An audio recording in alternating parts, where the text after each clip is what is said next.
A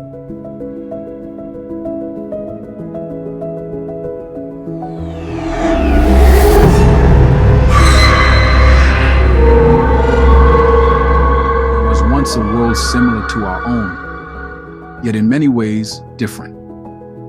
In this world, there were no independent nations, only the one great kingdom named Affabel. Though this kingdom spanned the entire known world, it had a single capital city from which all leadership was administered. It was called the Great City of Affabel, which we will refer to from this point on as simply Affabel. This enchanted city was presided over by a remarkable king named Jalyn. King Jalyn was adored and greatly admired by his subjects. He exuded a depth of love that seemed inexhaustible. He was strong and wise, yet at the same time kind and quick to laugh. Though his bearing was regal, Jalyn was also quite personable. To be with him was to find oneself encompassed in an atmosphere of goodness. His presence raised every aspect of life to a higher level. His vision and foresight were astounding, and he had an uncanny ability to see beyond the actions of people into the motives of their hearts. Jalyn's father, who founded Affabel, was known as the founding King Father. Once the order was established, he turned all leadership over to his son. The residents of this great city helped administrate the rule of Jal to the outlying territories of the kingdom. This was accomplished by a hierarchical system of authority and leadership in the ruling city. The city was enormous, with a landmass of approximately 200 square miles. It was so well planned that even though it was densely populated, it never felt overcrowded. There was a composite of suburbs, town residences, and villas. Those located in the flatlands, which lay toward the western end of Affabel, were the modest homes of the laborers. Their modest homes would be considered extravagant in our world. Even though their jobs were labor-intensive, these residents were thankful just to inhabit the king's city. The mountainous terrains of the northern and southern borders were home to the artisans. These were the ones skilled in the creative arts of music, writing, artwork, and design. These homes had beautiful vistas and were more expansive than those of the laborers. The most inviting section of the city was the Eastern District, which contained an abundance of beautiful villas. This area was known as the Regal Center. This large neighborhood is where the king resided and spent most of his time, and was home to those who worked closest to the king. It was here his administration and co-leaders socialized and worked together. The Regal Center was poised like a jewel on a cliff overlooking the shores of the Great Sea. A constant gentle breeze blew up from the azure ocean and refreshed the city. These waters were fringed by the most pristine white beaches, which were only exceeded by the beauty of the royal gardens. These gardens wove themselves throughout the Regal Center. It was without doubt the most desirable place of residency. Each home was only exceeded in elegance by the king's royal palace. In the midst of Affabel stood the Tree of Life. Only the king's subjects were privileged enough to partake of its wondrous fruit. The fruit was not merely delicious and lovely to behold. It had within its fragrant flesh the power of the miraculous. The community of Endel. To the west of Affabel's flatlands lay the outer wilderness, which stretched for almost 60 miles to the great river Adonga. Once you crossed the Adonga, you would find yourself in another part of the kingdom called Endel. At birth, the children of the citizens of Affabel were brought immediately to the province of Endel. Before their first week had passed, they were entrusted to the care of the king's nurses.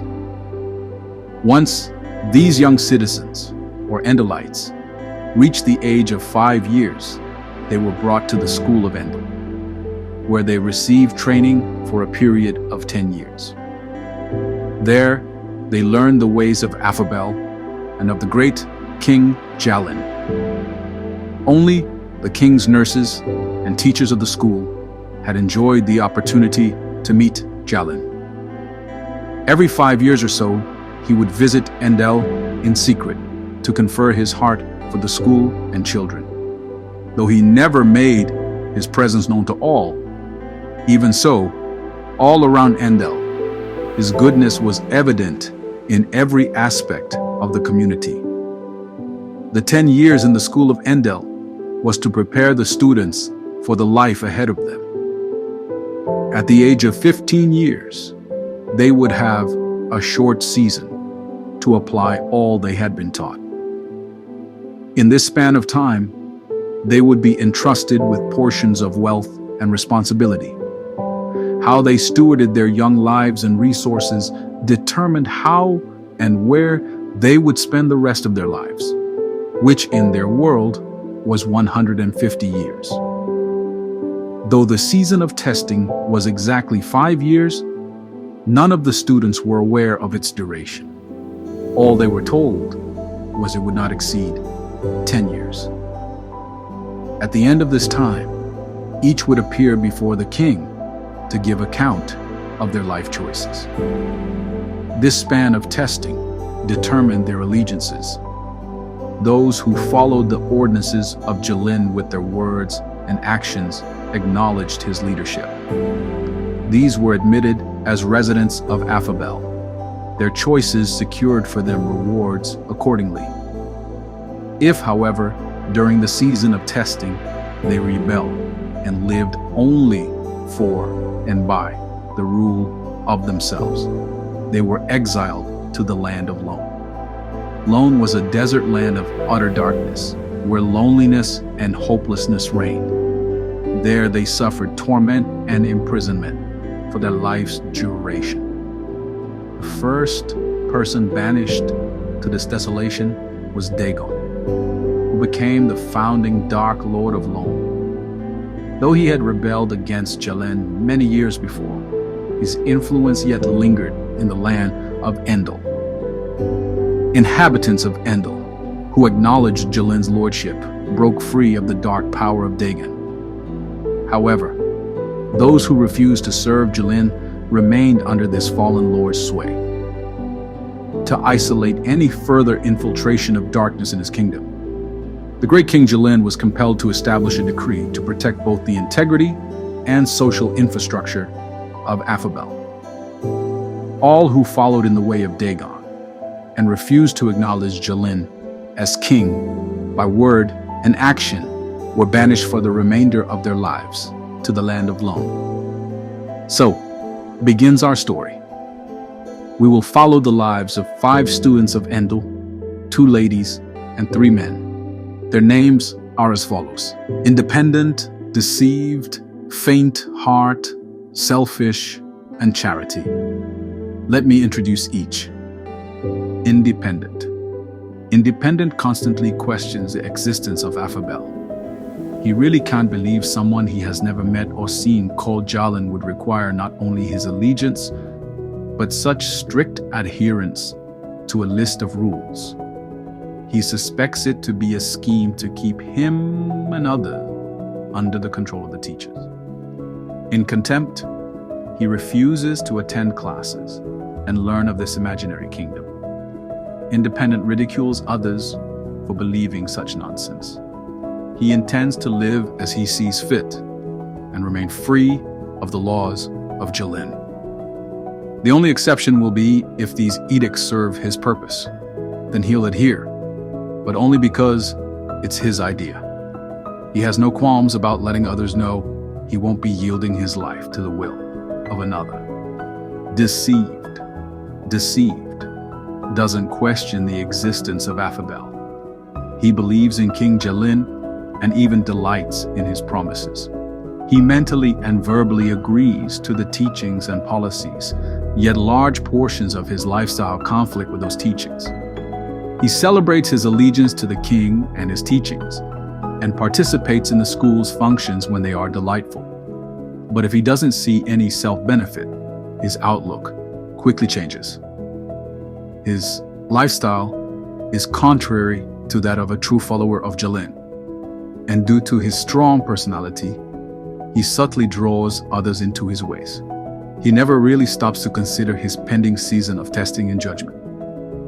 Deceived gets along well with Independent, even though they disagree about Jalyn's existence. Deceived is fun, and they both have similar interests. So Independent likes his company. Faint Heart is the most enthusiastic of all the students. She speaks up frequently in class and consistently makes some of the best grades.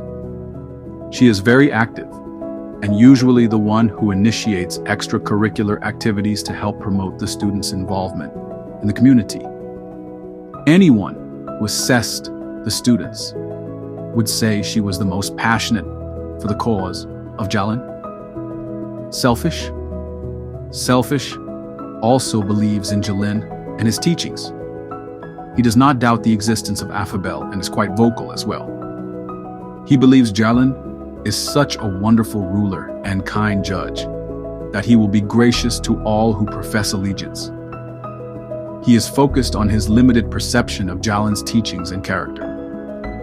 He has forgotten that Jalyn is a just and holy leader, as well as a loving and merciful one. So Selfish has developed a distorted view of who Jalyn really is. He believes that Deceived, Faint Heart, and Charity will no doubt be a part of this glorious kingdom, though he has some concerns about the sheer resistance of Independent. Selfish believes all who acknowledge Jalyn verbally and live a life that doesn't break any major laws will gain entrance to Affabel. However, in keeping with his name, he's largely self-seeking, and often the good he does is motivated by personal benefit.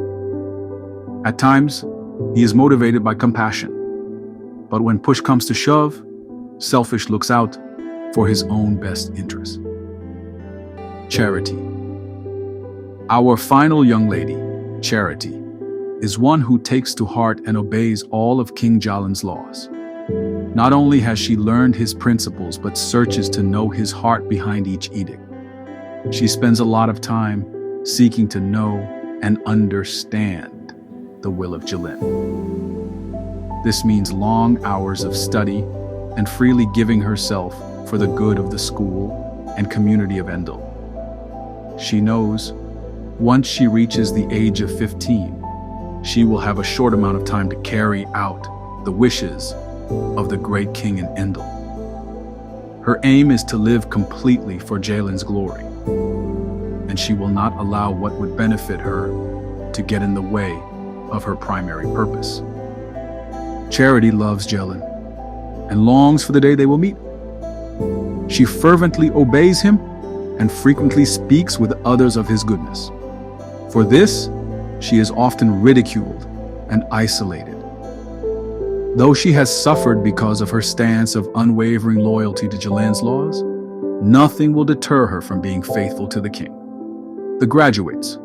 All 5 of these Endelites turned 15. The appointed day arrived, and they graduated along with 2,000 other students. Each was entrusted with a specific commission and a corresponding sum of startup cash. This amount was predetermined by Jalyn and was distributed by the headmaster upon graduation. Among our 5 students, the distribution looked like this. Independent received $55,000. Deceived and Faint Heart received $40,000 each. Selfish received the most, $75,000. And finally, Charity received $25,000. With their money in hand, the young citizens were released with some final instructions.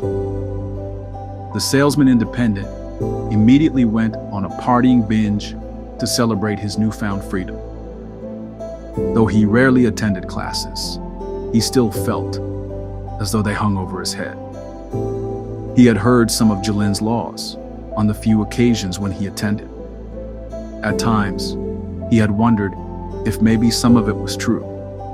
If so, he wondered if his bad behavior would affect how much he would be given once schooling had expired. Independent is amazed at how much money he received, even though he violated the school's policies. He'd received $15,000 more than Faint Heart, and more than twice as much as Charity. He thought, what a waste. Charity and Faint Heart spent all their time in those useless classes and put in so many extra hours, and now they have little to show for it. This dynamic actually affirmed his belief that Jalyn didn't exist. He reasoned that their parents, who disappeared so many years ago, had left the money. This now furthered his views that it was all a scam of the school to control their young lives and keep them from being independent free thinkers. After a couple weeks of celebrating, Independent realized he had to set up a business.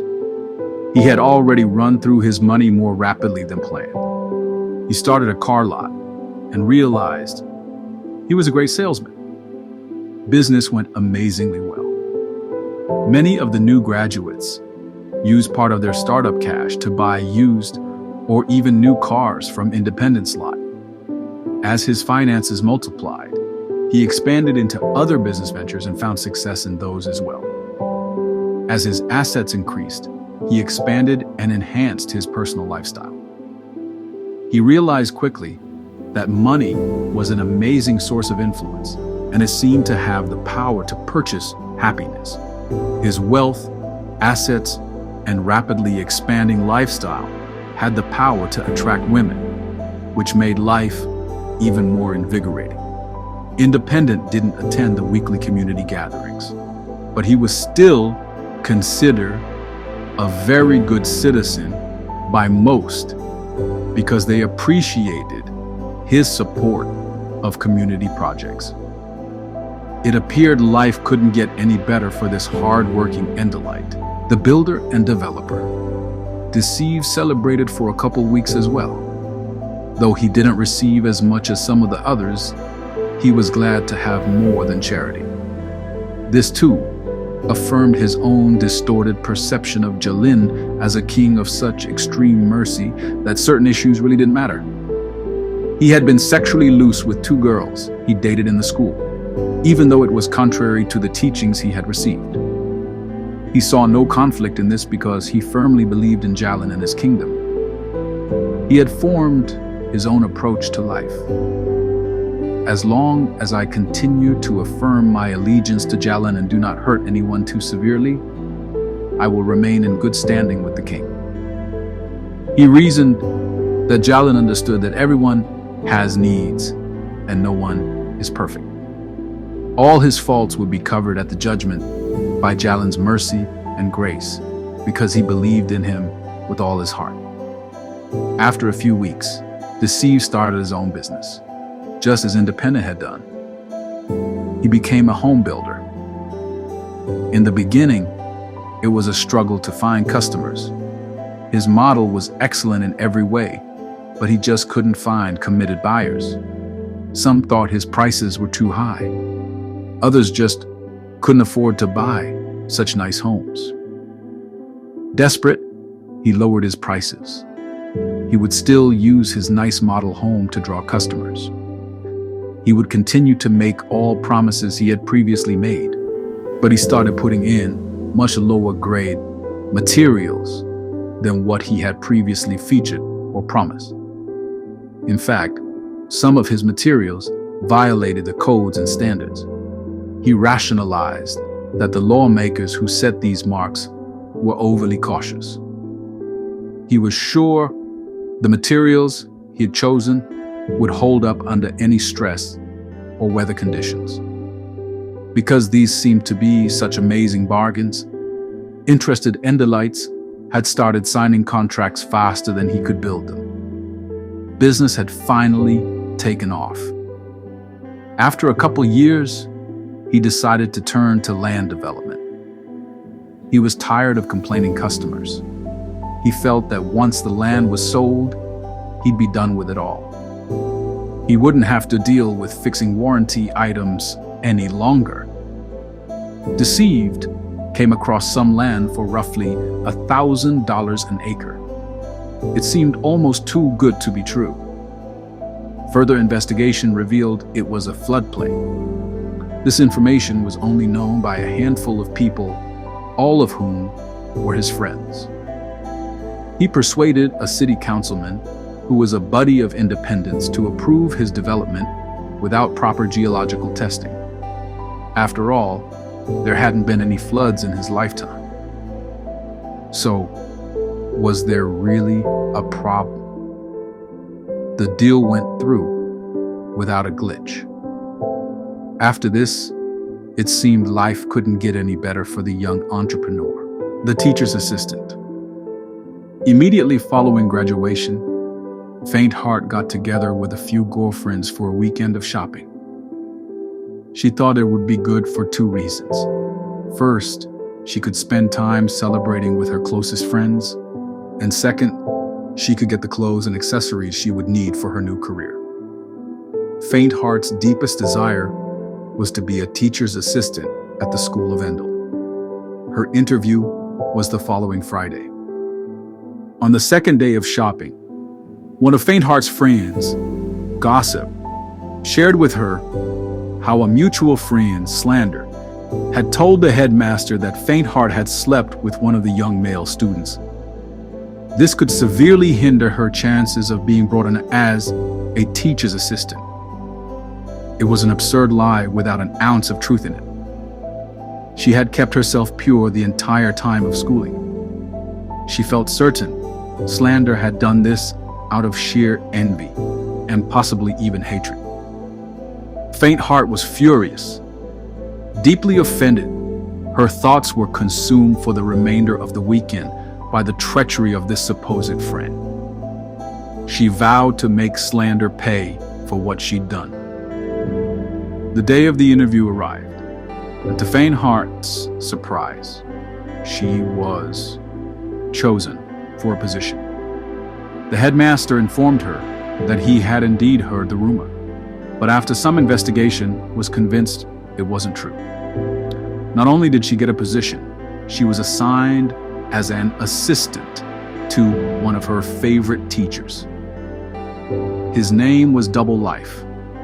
He was one of the most gifted teachers of Jalyn. Faint Heart was amazed that she was chosen to work with such a dynamic leader. The semester began, and things were going extremely well, but she still carried a nagging offense against her former friend. No matter how well it went, it seemed she could not really get over Slander's treachery. Even though things looked great, trouble was brewing below the surface. Double Life's name was indicative of who he was. He lived one way as a teacher, but quite another. In his private life, his judgment would be the most severe because as a teacher, he had been privileged to personally see Jalyn. The teacher's judgments did not come at 20 years of age, as with the others, but rather when they were 30. Double Life was only 25 at this time. One evening, when Faint Heart and Double Life were alone together, he made a pass at her. She was shocked and outraged and left his presence immediately. He didn't give up, but persisted over the next several weeks. She began to question her reaction and listen to his persuasion because he was such a great and knowledgeable man. She enjoyed his attention. He was gentle and kind and was considered to be one of the nicest looking men in the community. She finally gave her virginity to him, and the two entered into a passionate affair. Faint Heart had never known such exhilarating feelings of passion and love in any relationship. Each time she saw him, her breath was taken away. Thoughts of rendezvousing with him on their set evenings consumed her and temporarily averted her attention from the deep and now hidden offense she still carried with Slander. However, after 4 months, Double Life suddenly dumped her. Devastated, she had to know why. Finally, he told her that he had heard from others slanderous report of her past affair with a fellow student. This was not the real reason. He had just lost interest in Faintheart. He was already flirting with another young lady in the community. Girls were hard-pressed to resist the seductive and persuasive powers of this prominent teacher. Faintheart was outraged. How could she go on seeing him each day? She immediately resigned her position at the school. After several days of sulking, she opened a beauty salon with what she had left of her $40,000. She stopped going to the weekly gatherings at the school, even though Jalyn's word stated not to forsake the assembling together of his people. She didn't want to associate with hypocrites, and most of them seemed to be just that. She grew harder by the day. She rarely mentioned the school or Jalyn. Gone was the passion she'd previously expressed so freely in conversation.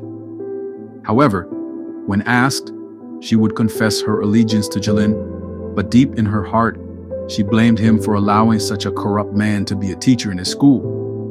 By the time the days of testing were over, she was a very offended and bitter woman. Though if asked, she would emphatically deny it.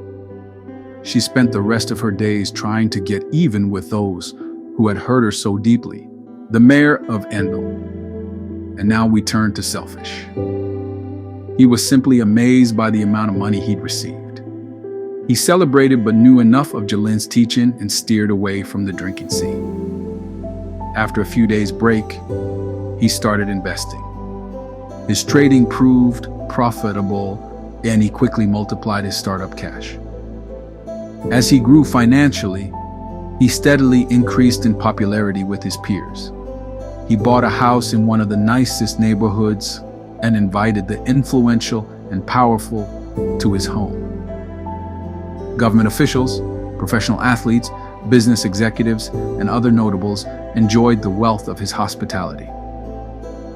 He was quickly becoming one of the most connected men in the community. After 3 years, he decided to run for mayor of Endel and easily won because of his financial clout and social connections. Once in office, he found himself faced with many decisions. One of these had to do with the school of Endel. Due to the increase in population, there was an urgent need for more space. This meant buying land, securing contractors, building expenses, as well as everything necessary to outfit the school. The first step was for the community to raise money. In the weekly city gatherings, Selfish heard of their need for more funding. At the end of the fundraising drive, he had given just under $1,000. Then came the tough decision. The school finally had enough to buy a particular plot of land. It was an amazing deal, and the price was within their budget. However, there was a large department store that wanted to purchase the same land. The city council was divided. The school was a non-profit organization, so it would not yield any tax revenue. On the other hand, the store would bring in huge sums of tax revenue and provide additional jobs for the residents. Since the council was split, the deciding vote had to be cast by the mayor. Selfish was conflicted. The owners of the department store had been very supportive of his campaign by contributing large sums of money, as well as leveraging their influence on his behalf. They had been guests in his home on frequent occasions. Selfish voted in favor of the department store. He justified his choice to the public by stating it was for the overall good of the citizens of Endel. He had paved the way for more employment opportunities, as well as increased the city revenue. He recommended the school should explore their options of expanding their current facility, even though he knew this was not feasible. His choice disappointed the sincere followers of Jalyn, but the community at large applauded his decision. His 2-year term was coming to a close, and it was time for re-election. Selfish was on the verge of completing his season of testing, though unaware. Feeling a bit remorseful, Selfish made a personal contribution to the school of Endel of $5,000. With this, he promised to find another plot of ground suitable for them to build. This helped regain the confidence of many of the followers of Jalyn. It looked as though the young leader would easily win a second term. The restaurant owner. Upon graduation, Charity gave 3 of her $25,000 as a contribution to the school of Endel's Land Drive. She was thankful for all she had learned from her teachers and wanted to express it. With the remaining $22,000, Charity was eventually able to start a restaurant. She loved anything to do with the culinary arts. Coupling this with the fact she was a savvy businesswoman, a restaurant appeared to be the best way to utilize her gifts and serve her community. She was able to bring in some of the best chefs in the land, and by coordinating their knowledge, she assembled an outstanding menu. Her restaurant was an immediate success. Though Charity won awards for her restaurant, she always credited her success to Jalyn's wisdom. In interviews, she repeatedly thanked her former teachers and praised her fine employees. She refused to acknowledge her success as her own or to boast about her efforts. She knew it was only because of Jalyn. Charity used her prosperity to help both the community and the school of Endel. She contributed food to the school's soup kitchen for the needy. Often, she would set aside an evening and work the outreach food line. She enjoyed serving hot meals to the poor. She made a commitment to give 25% of all her restaurant profits to the school. At the end of the 5 years, she had given over $200,000. Charity was always helping others who were working hard, but just found it difficult to make ends meet. In addition to financial aid, she was quick to share Jalyn's principles of wisdom and success. She constantly told those she aided how she would never have made it had it not been for Jalyn. Even though Charity's restaurant was successful, she was never included in the socials at the home of Selfish. Neither was she asked to participate in leadership roles in the community. She was seen as too radical in her adherence to Jalyn, along with the fact that she was a woman. Being excluded among the influential Endelites didn't deter or discourage Charity. She was focused on reaching the less fortunate. She loved the weekly gatherings at the school and was always offering to help by giving or through serving in various roles. Charity was a fulfilled young woman. The appointed judgment day, the final day of testing, arrived. Those who were about to be judged knew it could happen sometime in the next 5 years because the first 5 years had already passed. No one imagined it would be so soon. The day began just like any other, but it ended very differently. Late in the night, the Royal Guards of Affabel swept 2,000 graduates away. Their secret exodus happened while the other Endelites slept. These 2,000 young citizens were ushered through a secret passageway. It was a deep tunnel, which brought them beneath the Adonga River. Once through the channel, they traveled an additional 2 days across a barren wilderness. Throughout the journey, the chief guard provided their every need from their store of food, water, and supplies. The guards were kind, yet reserved. All their energy was focused on the task before them. Though they would answer some questions, the Endelites posed others that were not permitted to be answered. Their standard reply to these questions was, "All will be made known soon." This only served to heighten the travelers' curiosity. They almost didn't notice the discomfort of the wasteland as they sojourned toward the long-awaited great city. As the third day dawned, they crested a hill, and there, silhouetted by the morning sun, was the majestic city. Affabel was even more magnificent than any of them had dared to imagine. As they approached the city, this revelation of its wonder grew and expanded. Even from their approach from the flatlands, it was apparent the city was without compare. Endel was puny in comparison to the outskirts of the city. As they entered the central portion of the city, they discovered in Affabel everything was vibrantly alive. It was such a magical place that the birds not only sang, but had the gift of language. Their wondrous and melodic songs interpreted the beauty they beheld and served to further magnify the glory of the city. This did not come as a total surprise for the Endelites, who had heard the horses of the chief guard speak. These noble beasts not only spoke to each other, but they conversed with their riders as well. It was obvious there was an affectionate relationship between these horses and their riders. It was now apparent all the creatures within Affabel had been gifted with speech and the capacity for affection and joy.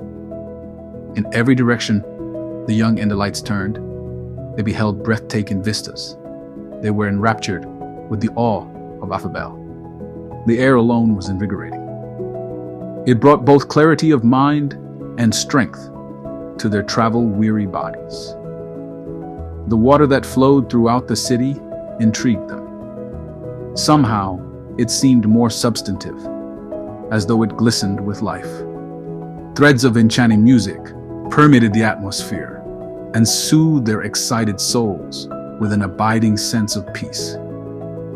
Everything ranging from the smallest plants to the very air seemed more than alive. They possessed the ability to give life. Each element was full to overflowing in this miraculous land. The young citizens could not help but extend their hands and touch everything within their reach as they passed through the concourse of the great city.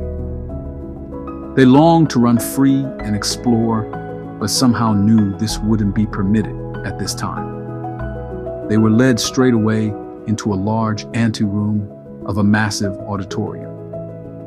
Here the males and females were separated. They were allowed to refresh themselves in fragrant baths or showers, and were given robes in preparation for their audience with the king. They were all too happy to discard their dusty clothes of Endel. Their old garments seemed awkward and strangely out of place in this radiant city.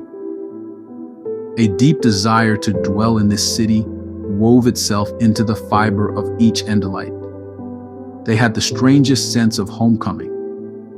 After bathing and dressing, they again gathered as a group for a meal.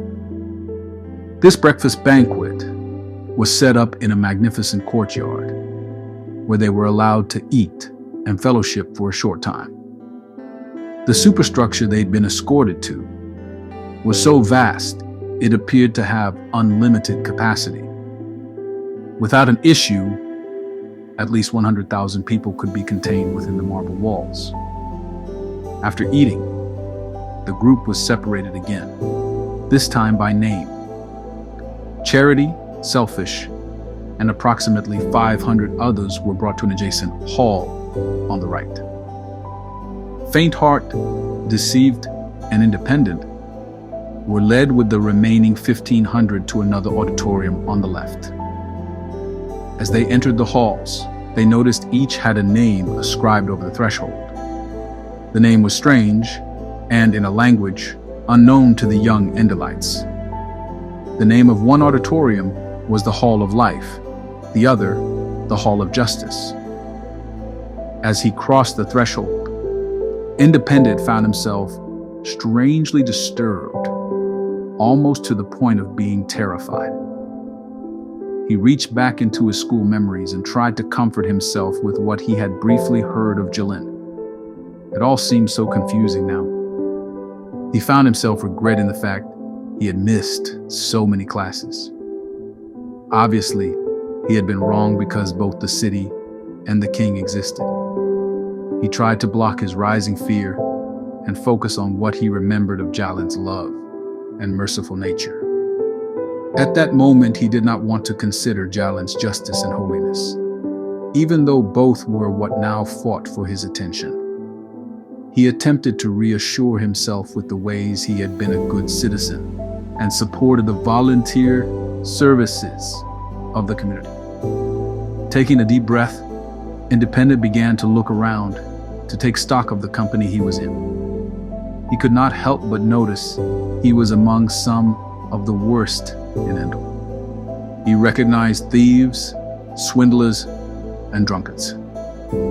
There were both those who rarely worked and those who worked everything to their advantage.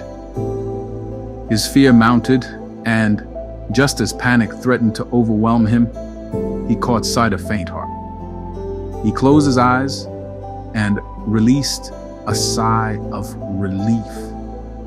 He remembered her immediately as one of the most outspoken and enthusiastic followers of Jalyn in his class. Hadn't he even heard she had worked at the school? If she were in this hall with him, it would most likely turn out for his good. As he moved in her direction, he bumped into Deceived. Another good sign. Though he had lost touch with Faintheart, Independent knew Deceived was a strong believer. They used to even argue about Jalyn. His mood had totally changed as he embraced his old friend. Deceived was both boisterous and positive in his manner. They engaged in conversation as all fear subsided. Jalyn's mercy must have been even vaster than they had known. Look how freely he had forgiven the ones Independent had never even imagined could have made it. How could this be anything but true? Wasn't the great teacher Double Life just a little way off from them? Now, he was certain all would be well. However, he was slightly troubled by the absence of charity and selfish. Another thing he found difficult to ignore was some who wept and cried in the corners of the room. Maybe they were just overwhelmed by Jalyn's goodness. The other hall was filled with emotions as well. Friends who had lost touch after graduation were thrilled to again be reunited. There was an overriding excitement that soon dominated every conversation. They would soon behold Jalyn. Their time had come to enter their true purpose and promised destiny. They were all abuzz with the wonder of the city. They had always known it would be a better place than Endel, but their initial impression exceeded their abilities of comprehension. It was more than they could take in. Could it possibly be true they'd spend the rest of their lives in such a glorious place? To have such an honor, any one of them would willingly clean floors. All who waited in this hall knew they'd follow Jalyn, but still wondered how they'd fare against his righteous judgments. As time passed, a solemn attitude overtook the room. Had they been faithful? Time would soon tell. Yes, excitement intertwined with a measure of fear as these humble servants waited to see their king. The summons. The first judge were those waiting in the Hall of Life. However, we will return to this later. For now, our story will take us in with those in the Hall of Justice. It was midday. The inhabitants of the Hall of Justice were restored to a level of comfort and confidence that all would be well for them. Anything that seemed confusing or out of step, they attributed to Jalyn's mercy or the mystery of his ways. This reasoning comforted them. The first of the 1,500 Endelites to be called was Independent. 4 royal guards came to escort him to the great hall of judgment. In an attempt to lighten the solemn mood, he smiled and winked at one of the guards who happened to make eye contact with him as they left the room. He was surprised this drew no response. As he heard the hall door shut behind him, he found the questions returning. His heart beat against his chest like a drum. It was so loud, he imagined the guards heard it. But if they did, they gave no sign. He wished Deceive could have come with him. He would soon stand before the judge and preferred to not be alone. Independent was rapidly losing confidence. Before they entered the great hall, one of the guards briefed him in protocol. Independent nodded, though he feared he would not remember what was said. His pulse was now rushing in his ears and threatening to impair his hearing. The guard nodded in acknowledgement of Independent's understanding of procedure, and the great doors of the hall were thrown wide open. As he took his first steps into the enormous hall, he discovered his body was trembling. Beads of sweat collected on his usually cool brow.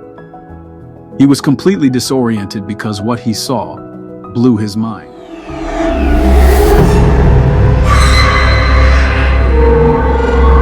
Jesus constantly used these illustrations when speaking to the crowds. In fact, because the prophet said that he would use so many, he never spoke to them without at least one illustration. For it had been prophesied, "I will talk in parables. I will explain mysteries hidden since the beginning of time." Matthew 13:34-35. The great hall was more spectacular than anything Independent had imagined to encounter. If given the chance to report the experience to the other 1,500 still waiting, he would have had no words or frame of reference to describe its grandeur. Its architecture made anything he'd known in Endel obsolete. The auditorium was filled with quite possibly 100,000 people in attendance. He had never seen this many in one place at one time. As he stepped closer, Independent caught a glimpse of the citizenry of Affabel. First, he noticed they were regal with radiant faces. Then, almost as an afterthought, he was taken aback by their astounding beauty. It was as though they were from another world. This transformation was because they all were permitted to eat from the tree of life. He wondered, is it possible these are former Endelites? Then he caught sight of one he knew. Her name was Goodness. She was a few years older than him, and he remembered how she was constantly ridiculed for her homely appearance. Now she was gorgeous. Her features were the same, making her recognizable. But somehow, she was now more beautiful than any person he had ever known in Endel. In fact, everyone he beheld, even the least in beauty, was far more attractive than any he had ever seen. After recovery from his initial shock, he noticed all of those in attendance were focused on an area just ahead of him. It was like nothing he had ever seen. It was a throne. But this description did not do it justice, for it was indeed a most glorious throne.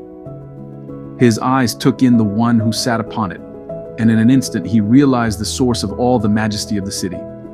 It all proceeded from him. This must be Jalyn, thought Independent. Suddenly he profoundly believed in the one he'd so emphatically denied.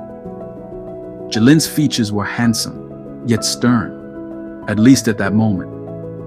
Wonderful, but frightening would be a more accurate description.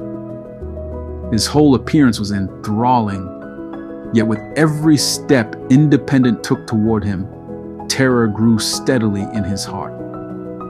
Any confidence he'd once had was now completely gone. What would become of him? Independent tried to maintain composure by repeating to himself that he was approaching a merciful leader. He was conflicted because he was beginning to doubt he would receive a favorable judgment. As he continued his approach, he was ordered to remain on a narrow platform halfway up. Towering above him on his throne was Jalyn. He was the essence of resolute in purpose, and he addressed the assembly. All shall recognize and understand that I am he who searches minds, the thoughts, feelings, and purposes, and the inmost hearts, and I will give to each of you the reward for what you have done as your work deserves. Revelation 2:23. Independent was listening with the others when suddenly Jalyn was looking him straight in the eyes and asking, "Give an account of your stewardship." Before Independent could utter a word, a huge screen above the throne began to play back his life in Endel from the first day of school until the previous day. Each deed, word, and motive were displayed and revealed to this crowd of witnesses. He was awed by this revelation he now possessed of Jalyn. Not a creature exists that is concealed from his sight, but all things are open and exposed, naked and defenseless to the eyes of him with whom we have to do. Independent cringed as he watched his foolish, wicked, and selfish ways replayed. Encountering all this before such a large assembly was unanticipated, embarrassing, and shocking.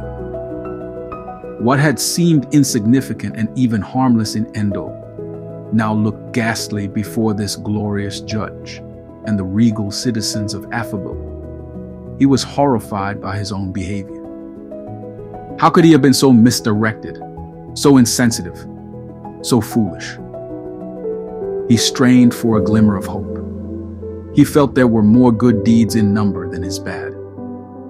When the replay of his life was over, he was relieved, even though he expected a terrible scolding and some form of punishment. He would be happy to be least in the assembly. He felt certain Jalyn would see that his good outweighed the bad. Jalyn then asked the chief scribe, "Is Independent's name found in the book of life?" Without hesitation, the chief scribe answered, "No, my lord." Jalyn then spoke, "Independent, you are guilty of choosing an evil nature and are to be taken to the forsaken land of Lone to spend the rest of your life in the torment of utter darkness, hopelessness, and loneliness." Shocked, Independent cried out, "Lord, why?" "You did not believe in me," responded Jalyn. "Your teachers taught, if you do not believe that I am he, you will die in your sins. And they also taught, and there is salvation in and through no one else. For there is no other name under heaven given among men by and in which we must be saved." Independent continued, "But Lord Jalyn, what about my good works? Didn't they outweigh my evil?" Lord Jalyn replied, "It is not a matter of how little or much you break the law for. The person who keeps every law of God but makes one little slip is just as guilty as the person who has broken every law there is." Independent mustered some boldness and countered, "How then can anyone be saved?" Jalyn didn't immediately respond to his question, but rather glanced over to a female citizen of Affabel who seemed to be an under-ruler to Jalyn, for she sat on a similar but smaller throne. The woman spoke, "Did not your teachers tell you that Jalyn saved you by his special favor when you believed? And you can't take credit for this. It is a gift from Jalyn. Salvation is not a reward for the good things we have done, so none of us can boast about it." Jalyn followed her, saying, "Long ago I paid the price for the laws that had been and would be broken by the citizens. It was impossible for anyone to not sin against me or to redeem themselves from their treasons. But because I loved all, I paid it myself. So my salvation is a gift that cannot be earned. You couldn't have done enough good deeds to merit citizenship in Affabel. It comes through believing in me. Yet you rejected what I did to save your life. Stunned, Independent was silent for a few moments, and then soberly replied, I see. He felt as though he was about to drown in a sea of hopelessness. Groping for something to latch onto, he questioned, Then all I did was for nothing? Jalyn responded, Again it is written, the dead know nothing. They have no further reward, nor are they remembered. Whatever they did in their lifetime, loving, hating, envying, is all long gone. They no longer have a part in anything. And again, for the evil have no future. Their light will be snuffed out. Independent was taken aback by Jalyn's words and remained speechless. He regretted all the classes he skipped. Perhaps if he had attended, he might have heard the truth and not made this fatal mistake with his life. In the moments of silence that followed, another thought came to him. It was the one he comforted himself with all day. He rallied his courage again. Yes, what you have said is all true. But Jalyn, you are a merciful king. How can you send me away if this is so? Jalyn responded, I am a merciful king, and that is exactly why I'm sending you away. By choosing to spend your time in Endel the way you did, you permanently chose your nature, that of the Dark Lord Dagon. How could I be merciful, true, and loving if I allowed your immoral fiber to pollute the purity of this great city? I would put the innocent of Affabel in harm's way. Your chosen nature would soon manifest, and thus corrupt thousands of pure lives. You have chosen your own way. You will be recompensed for it exactly as the one you followed, Dagon. If I give you less than I gave him, then I would be an unjust leader, and that I am not. Jalyn then addressed the entire assembly and quoted the ancient sayings of his father. He who despises the word will be destroyed, but he who fears the commandment will be rewarded. What transpired next left the assembly solemn. Then the king said to the servants, Bind him hand and foot, take him away, and cast him into outer darkness. There will be weeping and gnashing of teeth. For many are called, but few are chosen. Screams of horror and the agony of dread seized Independent as he was bound by the chief guard and carried toward the side door of the auditorium. Not a sound could be heard among the thousands in attendance. They watched in sorrow as one who had so unwisely wasted his life was carried out to his lifelong punishment. Once out of the building, he was placed in another large waiting room. Here were thousands of small bar cells, which held the condemned until the number of all who would be sentenced to exile was completed. Over the entrance to this area, these words were written: Blessed are those who do his commandments, that they may have the right to the tree of life and may enter through the gates into the city. But outside are dogs and sorcerers and sexually immoral and murderers and idolaters and whoever loves and practices a lie. Revelation 22:14-15. Independent stared at the words. Rage boiled within him. He was now under the complete influence of his nature. Any good that was in his character before was now completely swallowed up by the very moral fiber he chose. His behavior was rapidly deteriorating into that of a mad dog. Without the influence of the king, he was given completely over to a reprobate mind. Deceived before Jalyn. A few hours passed. Many had already been called out of the hall of justice. Still waiting amongst the few hundred were deceived, faint heart, and double life. Deceived still carried an optimistic attitude, and his demeanor kept the others hopeful as well. The doors opened and the four royal guards once again appeared, this time calling for Deceived. Tension gripped him, and he began to quiver. His time had come. To cover his nervousness, which he was clever at doing, he said to those who yet remained, "Well, guys, my number's up."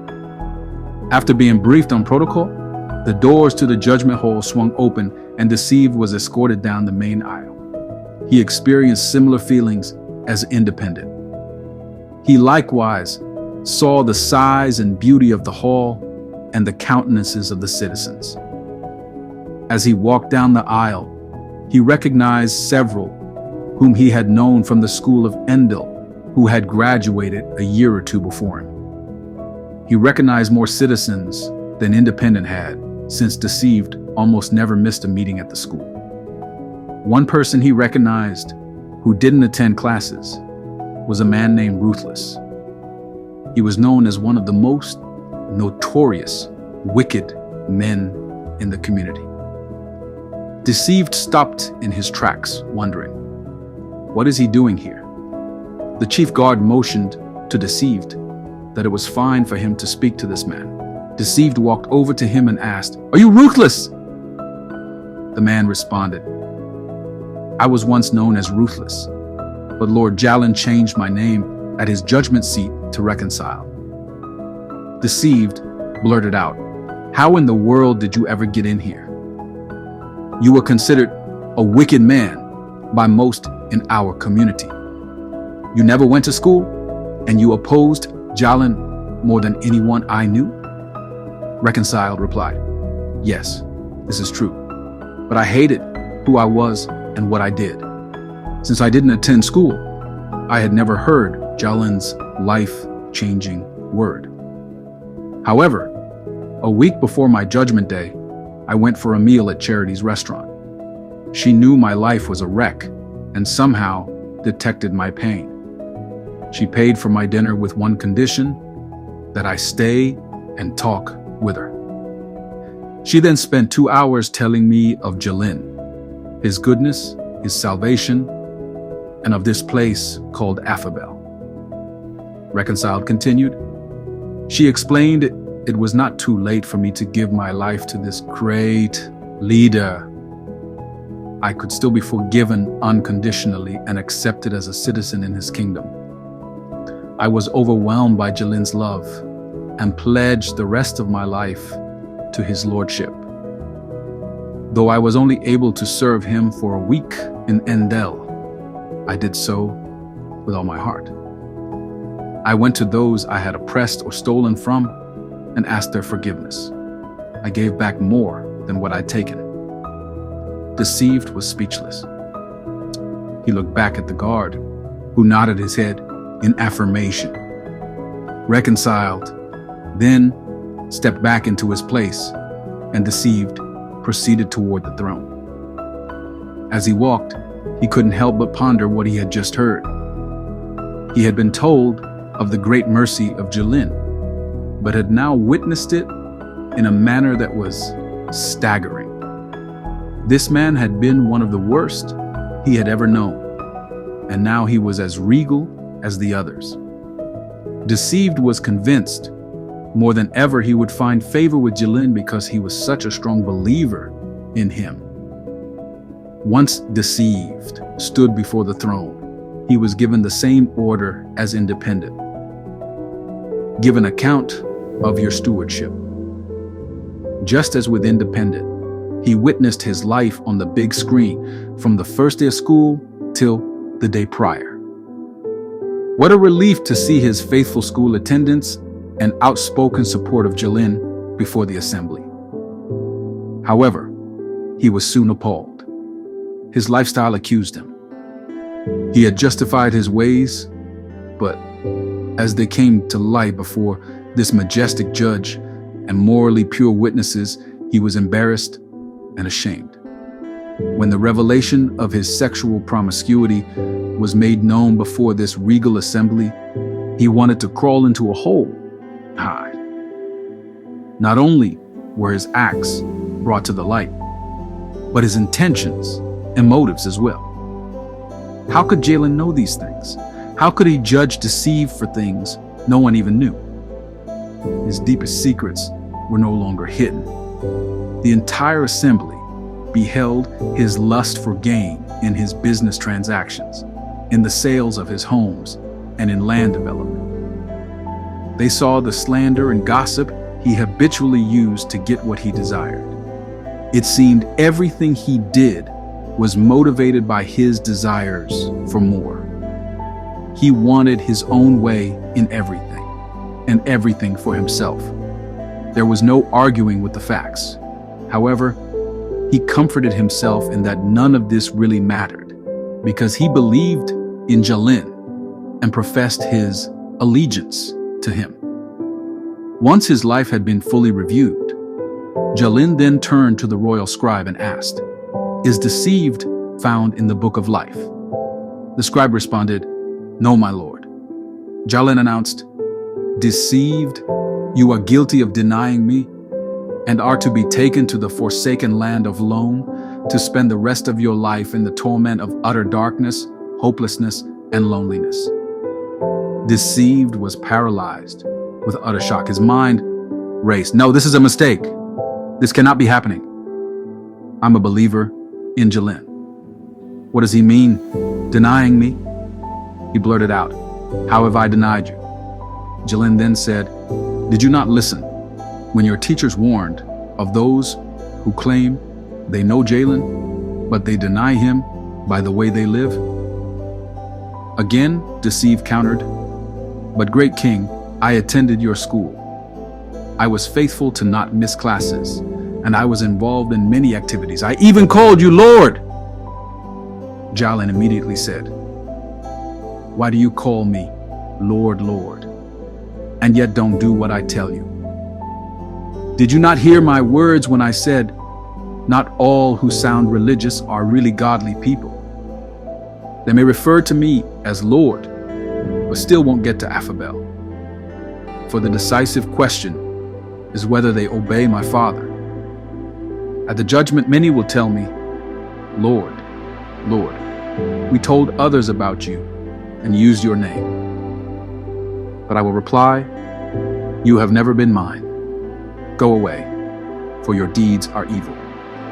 Deceived was frantic, "But I had faith. I believed in you, so according to your word, I should be saved." Jalyn was patient but resolute. He looked to a citizen in the assembly, a former teacher in the school who now sat on a smaller throne. "Read to Deceived what you taught in your classes." This gentleman read from the sacred writings. "Dear brothers and sisters, what's the use of saying you have faith if you don't prove it by your actions?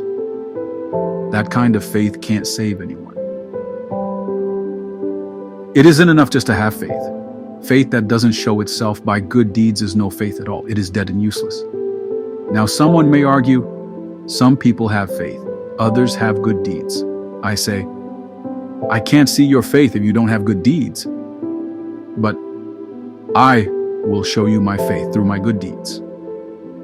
Do you still think it's enough just to believe that there is one Jalyn? Well, even the demons believe this, and they tremble in terror. Fool. When will you ever learn that faith that does not result in good deeds is useless? Jalyn reiterated, "You say you had faith, yet faith is not faith unless it is accompanied by corresponding actions of obedience. It is not enough to say you believe, for even the demons believe, but are certainly not saved.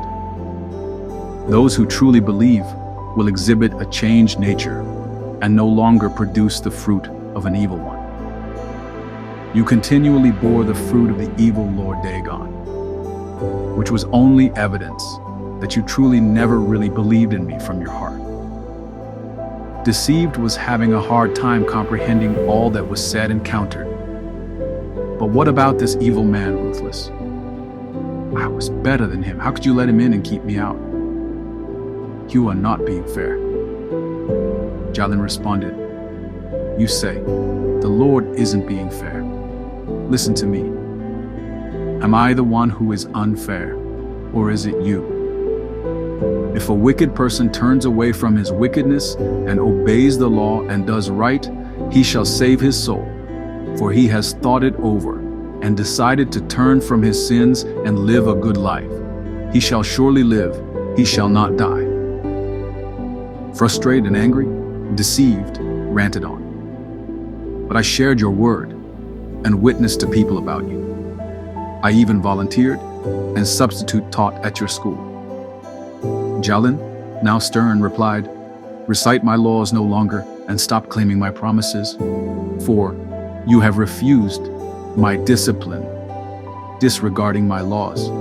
You see a thief and help him and spend your time with evil and immoral men. You curse and lie, and vile language streams from your mouth. You slander your own brother. I remain silent. You thought I didn't care. But now your time of punishment has come, and I list all the above charges against you." Deceived was silent. His mind was reeling, but he had nothing more to say in his defense. A few moments passed. Then the king said to the servants, "Bind him hand and foot, take him away, and cast him into outer darkness. There will be weeping and gnashing of teeth." As the chief guard approached, Deceived hurled profanities toward Jalyn, the guards, and the very citizens of Affabel. Enraged, he thrashed violently. Any good within him was swallowed up by the revelation of his true nature.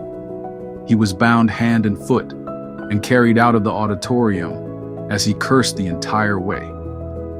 Like Independent, he was held in the cage until the judgment of all was complete. Once Deceived was out of the auditorium, Jalyn addressed the gathering of witnesses. "There is a generation that is pure in its own eyes, yet is not washed from its filthiness. Faint heart before Jalyn.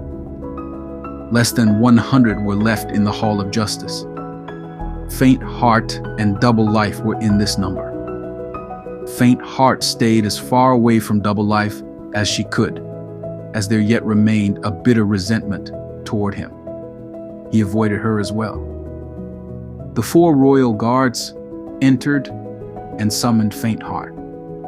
She was nervous about where she was going, but grateful to leave double life behind. Like the others before her, she was led to the entrance of the great hall, briefed on protocol, and ushered in. As she passed by the citizens of Affabel, she too recognized many who had gone on before her. Most were not as outspoken and passionate about their faith as she had been while in school. Faint Heart was amazed to see a number present whom she thought would surely be absent. Faint Heart approached the throne and noticed the smaller thrones surrounding it. She recognized a few teachers and others she would have expected to see as leaders in the kingdom. However, there were many more who surprised her sitting on these thrones. They were the lesser-known citizens of Endel. There were some present who had been wealthy as well. How could the rich be in such places of honor? She thought to herself. Before her mind could answer, she heard Jalyn's voice. "Give an account of your stewardship." The huge screen displayed her life. Faint Heart was delighted with the review of her schooling period. All her volunteer work, extra study, and class leadership bode well for her. She was proud of her boldness and diligence. However, the mood changed with showing of her response to slander's lie. It was clear she'd refused to let go of her offense. Her heart issues were exposed, and it wasn't pretty. Then her affair with Double Life began. She had never repented of her involvement with him. She had always felt the victim and laid all the blame on slander and Double Life. This caused her to never take responsibility for her choices. As her life unfolded, she watched anger, bitterness, and a desire for revenge multiply. Though she had managed to suppress some of it, she had never dealt with the root. It revealed itself not only in her perpetual offense with double life and slander, but that she actually blamed Jalyn for her hardships as well. How could he have allowed a man like double life to teach in his school? Her resentment and unforgiveness was being exposed as hard and relentless. As the review concluded, it was clear she was an embittered woman who lacked goodness toward others. However, even with all this revealed before the Great Assembly, she was confident her previously strong commitment would secure her favor with the king. She dreaded a little scolding, but never saw what was coming. Jalyn turned to the royal scribe. "Is Faintheart's name found in the book of life?" The chief scribe responded, "No, my lord." Jalyn pronounced his judgment. "Faintheart, you are guilty of falling away from righteousness and denying me by treason, and are to be taken to the forsaken land of Lone to spend the rest of your life in torment of utter darkness, hopelessness, and loneliness." Faintheart was stunned beyond description. Hers was even a greater shock than any of the others before her. This couldn't be happening. She was trapped in a bad dream. No, a nightmare, and somehow she must wake herself. Maybe she had misunderstood. In disbelief, she questioned, "Jalyn, did you say I am to be taken to the dreaded land of Lone?" "Yes, Faintheart, you heard correctly," replied the king. "How can this be, Lord Jalyn? I believe in you. This was clearly shown in my life review. I had a good life to back my beliefs. I know my heart became hardened and the love within me died, but that wasn't my fault. It was the fault of slander and double life. They caused me to grow cold." Jalyn responded, "Did you forget my warnings through your teachers? Such will be the spread of evil, that many people's love will grow cold. But whoever holds out to the end will be saved." "You did not endure to the end," Faintheart continued, "but Lord Jalyn, I am a righteous person because of my belief in you. I may have lost my witness, but I always believed that once a person was saved, they would always be saved and could never lose it. Even some of the teachers proclaimed this. According to them, no one could pluck me out of your hand." Jalyn responded, "Yes, this is true. No one can pluck you out of my hand, but I never said you couldn't walk away. You alone hold that power. For did you not read in the sacred writings? If people have escaped from the corrupting forces of the world through their knowledge of our Lord and Savior Jalyn, and then are again caught and conquered by them, such people are in worse condition at the end than they were at the beginning. It would have been much better for them never to have known the way of righteousness than to know it, and then turn away from the sacred command that was given them. If I stated, it would have been better for them not to have known the way of righteousness, because they are now worse off than before being saved. How could you believe it was impossible to lose salvation? If it could never be lost, then how could they be worse off than before? Why did you listen to teachers who taught contrary to what my word stated? I recorded it carefully so all could know the way of righteousness. Why did you allow yourself to be deceived? If you had believed what I said, you would have confronted the bitterness in your heart. Instead, you allowed it to grow unchecked out of your false comfort of unconditional security, and now face a judgment that could have been averted.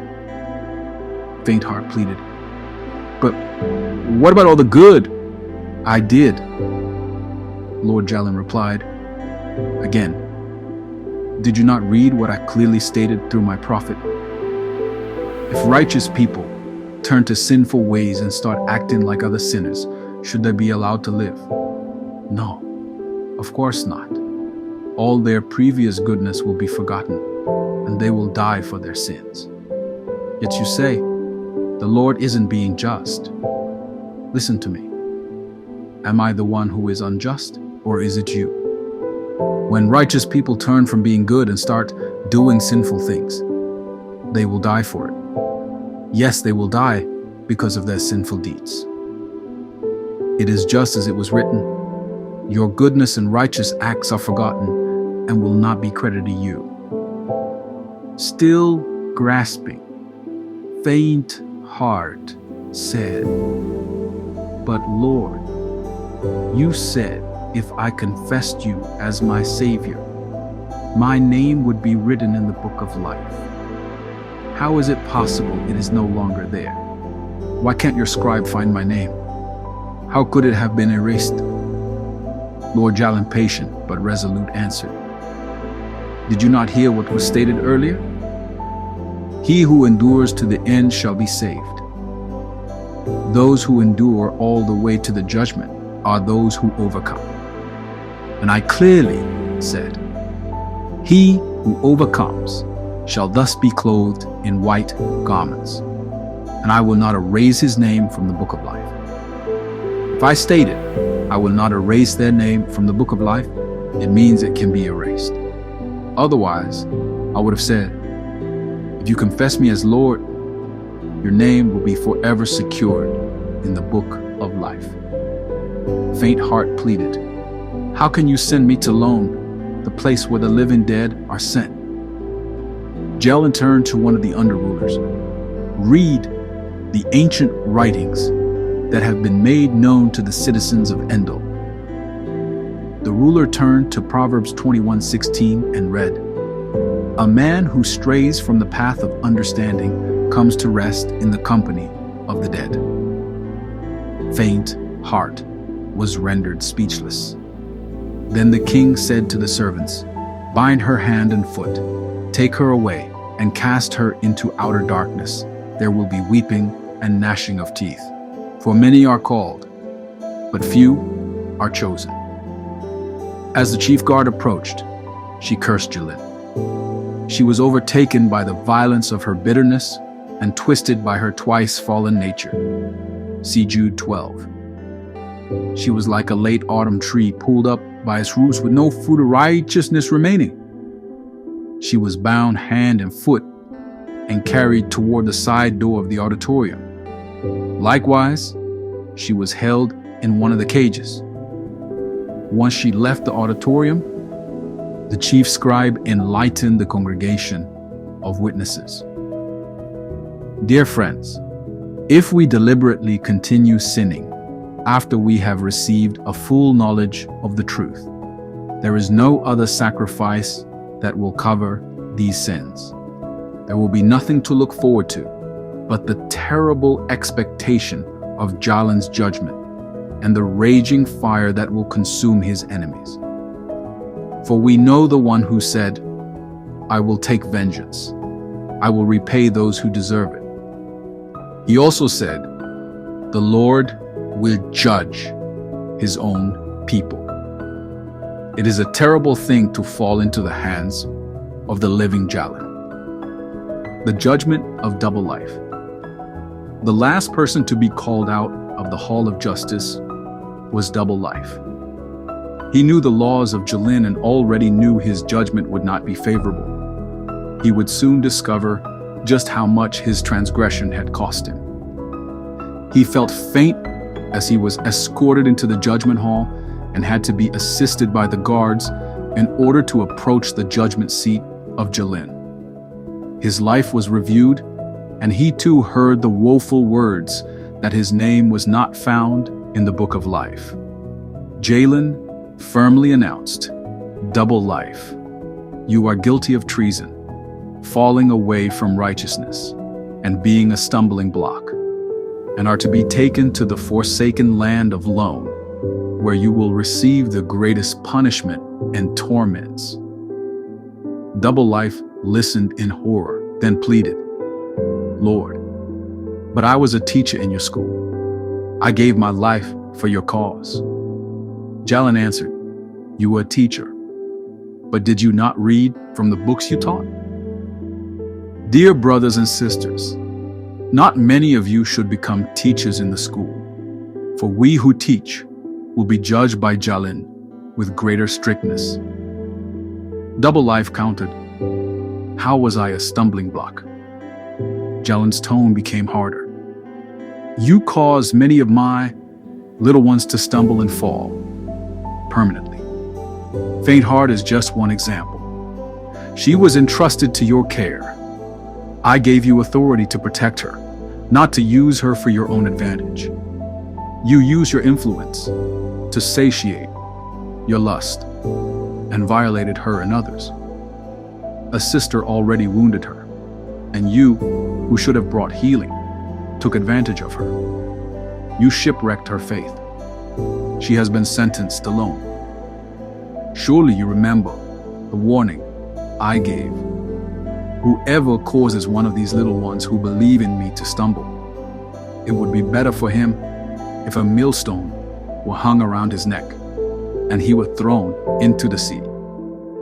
Double Life pleaded, "But Jalyn, I know I'm to be banned to Lone, but why am I to receive the greatest torment?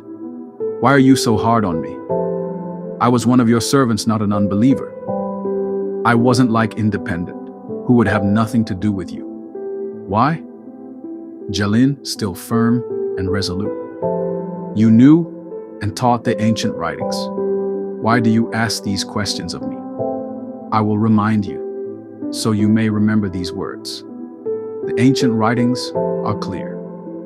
But if the servant thinks, 'My master won't be back for a while,' and begins oppressing the other servants, the master will return unannounced and unexpected.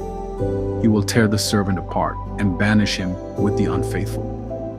The servant will be severely punished, for though he knew his duty, he refused to do it. But people who are not aware that they are doing wrong will be punished only lightly. Much is required from those to whom much is given, and much more is required from those to whom much more is given." Jalyn continued, "Independent was far less aware of his transgressions, but you had both awareness and knowledge. His punishment, though severe, will be lighter than your own. For you have reserved a place in the deepest darkness." Jalyn then commanded the chief guard, "Bind him hand and foot, take him away, and cast him into outer darkness. There will be weeping and gnashing of teeth. For many are called, but few are chosen." As the chief guard approached, Double Life spewed profanities at Jalyn, the guards, and the citizens of Affabel. He was violent, and even tried to break free to physically attack Jalyn. His true nature was completely revealed. Any good within was swallowed up by his duplicity. He was bound hand and foot and carried out the side door of the auditorium, cursing the entire way. He joined the other 1,500 who were immediately transported to the land of Lone. As soon as Double Life exited the auditorium, the chief scribe closed his book and shouted, "The judgments you have made are just. They are getting what they deserve."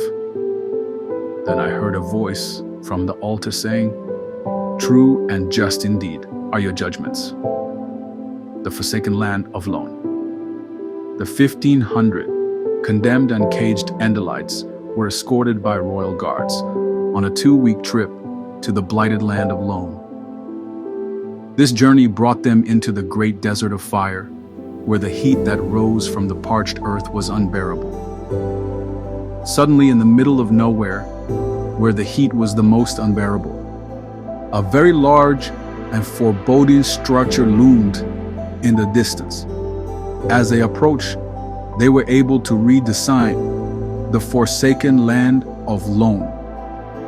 Upon closer inspection, they realized the large structure had no windows or openings, just one large door at the base. Passing through the door, each heard what seemed like thousands of screams coming from the inside. Within moments, they could make out the pleas directed to the chief guard, which came from those imprisoned near the entry. "Hasn't it been long enough? Please ask for mercy on our behalf. Our punishment is too much to bear." "How long have they been in this place?" Independent asked the guard. "Their time ranges from 1 year to 129. Deceived was shocked. He had somehow hoped all that had transpired in the past 2 weeks would turn out to be a nightmare or scare tactic. He inquired of the same guard, "This is truly where I will spend the rest of my life?" "Yes, it is exactly as you were forewarned in Endel." Those slated for the greater punishment were placed higher in this metal building, where the heat was the greatest. Those who didn't know the truth, but still committed things worthy of exile, were placed in the lower portion of the enormous metal building. However, even this placement was unbearable for even a day, let alone for more than 100 years. The agony of double life's abode was unimaginable. He was taken to a dungeon underground near the hot sulfur rocks. The smell alone was unbearable, and with no venting, the heat was more intense than any other location. It was not in the building, but deep within the bowels of the earth. This was without a doubt the greatest place of suffering and torment. Here he would suffer all alone. The area was large enough to separate those who shared the same measure of condemnation. They were unable to hear any voice but their own.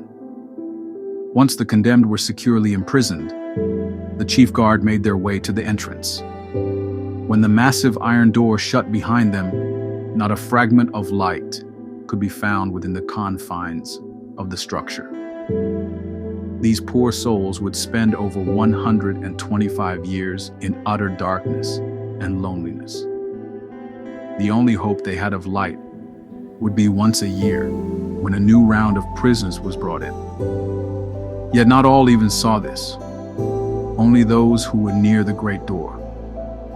Others, like Double Life, would never again see the light of day.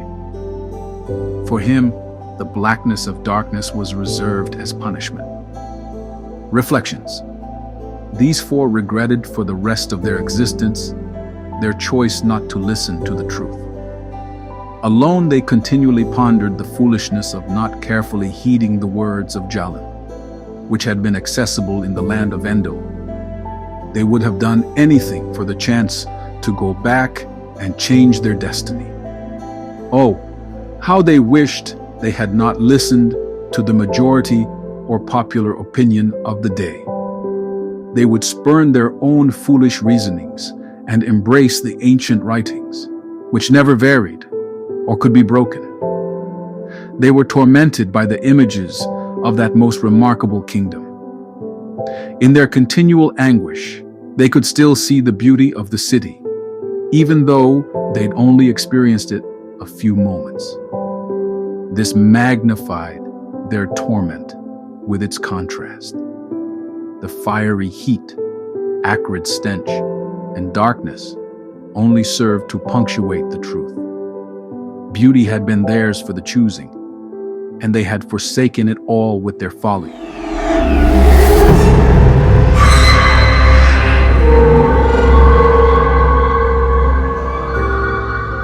I am he who searches minds, the thoughts, feelings, and purposes, and the inmost hearts, and I will give to each of you the reward for what you have done, as your work deserves.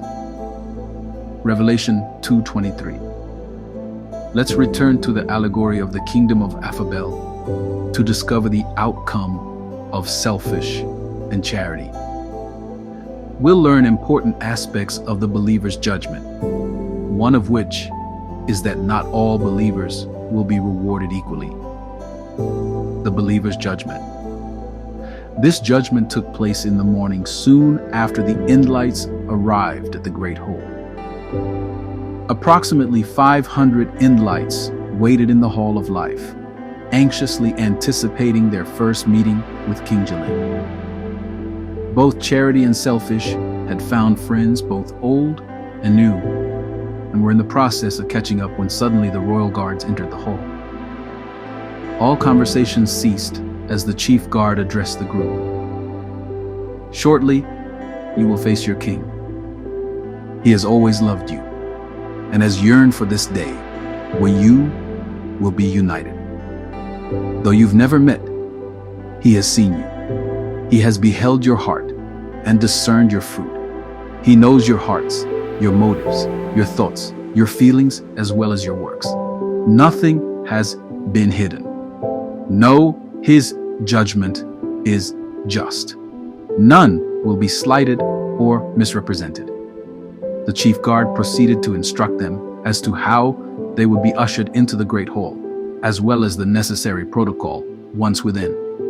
Once the briefing was complete, he announced, "The first to go before King Jalyn is Selfish.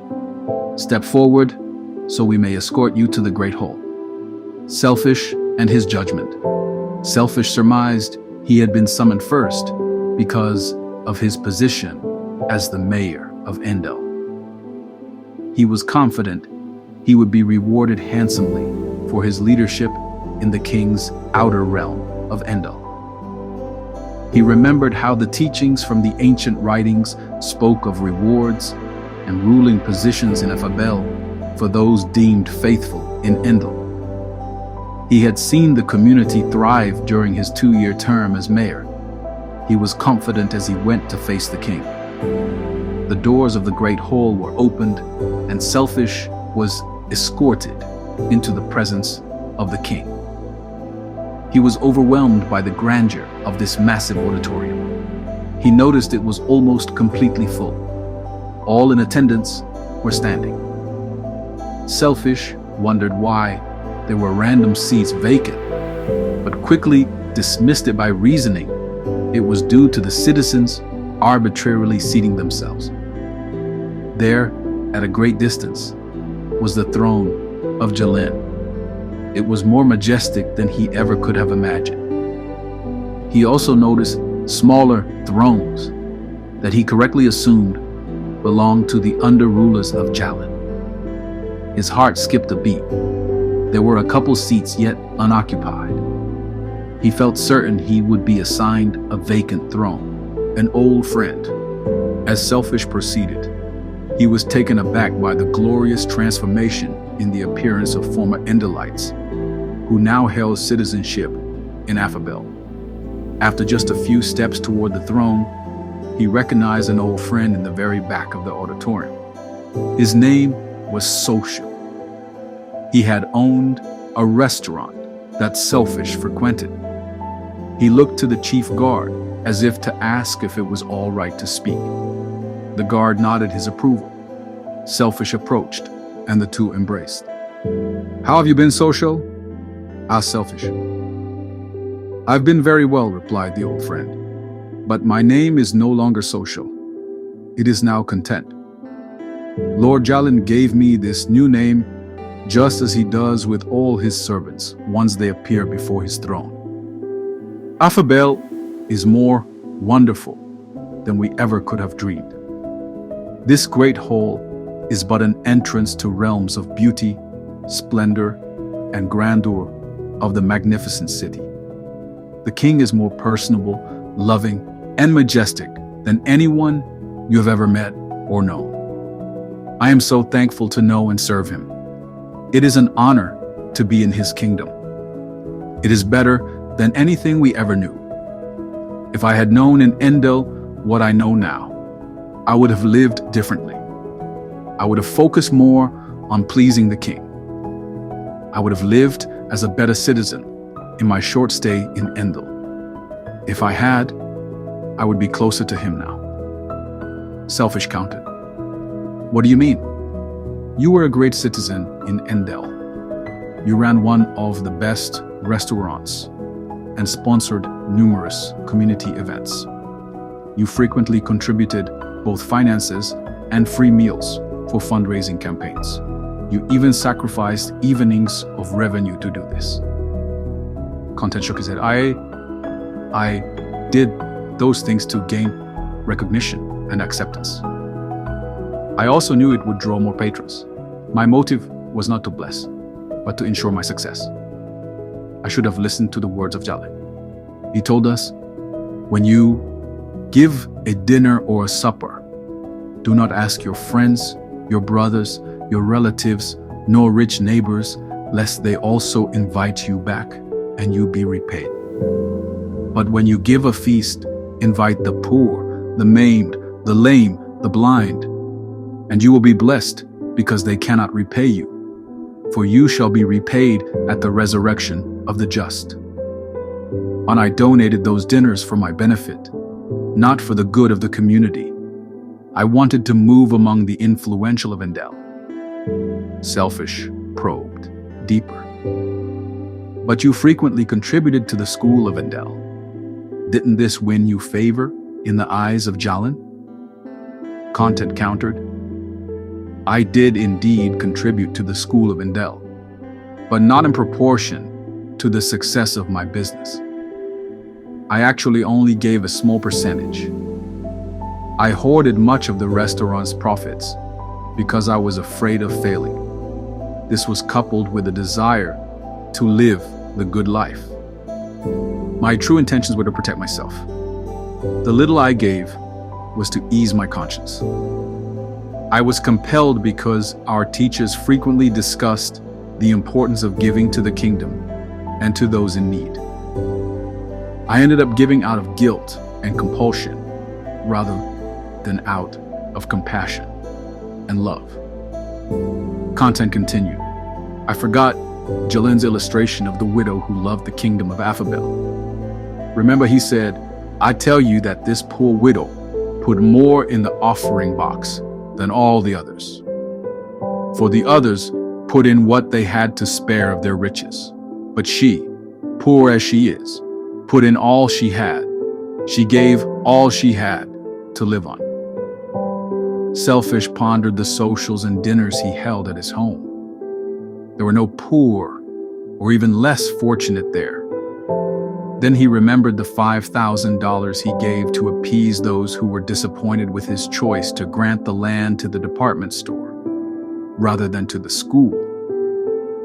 At the time, he had thought it was quite a bit, but now he was embarrassed by how little he had given. How would this fare before Jalyn? His reflections were interrupted by Content's further comment. If I had been truly passionate for Jalyn and his people, I would have given my time and served at the school. If all do their part, the burden is lifted. But if not, it is borne by the few. If Jalyn's design was implemented, none would be overburdened. The few who took the heavy loads have been greatly rewarded. Bottom line, the little I gave I did to ease my conscience of my lack of commitment to Jalyn's kingdom. When my life was reviewed, it was clear to all that I lived more for my comfort, security, and reputation than for his glory. Now I'm one of the lowest citizens of this city. Even though this is the case, I am still overwhelmed by his goodness and how much he loves me. I really didn't deserve anything I received from him. But as you will shortly discover, his love and generosity are beyond comprehension. I am in debt to his extravagant kindness for the rest of my life. Shocked, Selfish cried out, "Lowest citizen! Do you mean there is a class system here?" Content smiled and said, "Yes, there is of sorts. We were taught this in Endel, although many of us never considered it seriously. But deep within we knew. In fact, You even considered this truth when you walked into this auditorium. I heard your thoughts. You anticipate being assigned a throne. You knew this from the ancient writings taught in class. Though I doubt you would have acknowledged you believed thus, while in Endel. Those who were faithful to Jalyn during our short stay in Endel are the leaders and citizens who hold the most interesting positions in this society. They live in the most beautiful section of the city and have the privilege of frequent interaction with the king. Those of us who lived for ourselves while in Endel are assigned positions in the outer parts of the city. It is seen in this auditorium as well. Those in the rear of this hall are those who live in the flatlands. They have been assigned the labor-intensive jobs. We are the least in the kingdom. Those who occupy the midsections make their homes in the mountains with more creative positions, while those in front and upon the thrones live in the regal center. This is where the king lives, and they are privileged to live and work alongside him. These are the greatest in the kingdom. Content concluded. My friend, selfish. Know that Jalyn is a just and loving leader. Anything he gives you will be a reward. None of us would have a life such as what is found in the least parts of this city had it not been for him. Having said this, Content stepped back into his place. The chief guard then motioned for Selfish to continue his progress toward the throne. Popular teacher. Selfish took a few more steps and noticed another he knew and admired, whose name was Motivator. He was formerly a teacher at the school of Endel and one whom Selfish considered outstanding. He was informative, articulate, and always inspired Selfish when he spoke. This fabulous instructor taught in such a way that the students felt uplifted and good about themselves. The other teachers were uplifting, but at times they seemed a bit stern, and their words brought painful conviction. Not so with Motivator. You always felt great coming out of his class. In fact, he was by far Selfish's favorite teacher. Selfish again glanced at the chief guard, seeking permission to speak to his former teacher. The guard again nodded his affirmation. Selfish approached Motivator, and the two greeted each other warmly. Selfish couldn't help but ask, "Why are you here, in these back rows?" "This is my position in place. I am one of the least of the citizens of Affabel. I live in the flatlands and work as a plumber." "What?" cried Selfish. "You were one of Jalyn's finest teachers. How can you be one of the lowest citizens? You should be on one of the thrones." "There are several reasons I'm not further up in the ranks of this great assembly or ruling with Jalyn. For time's sake, I'll only share the root of my folly.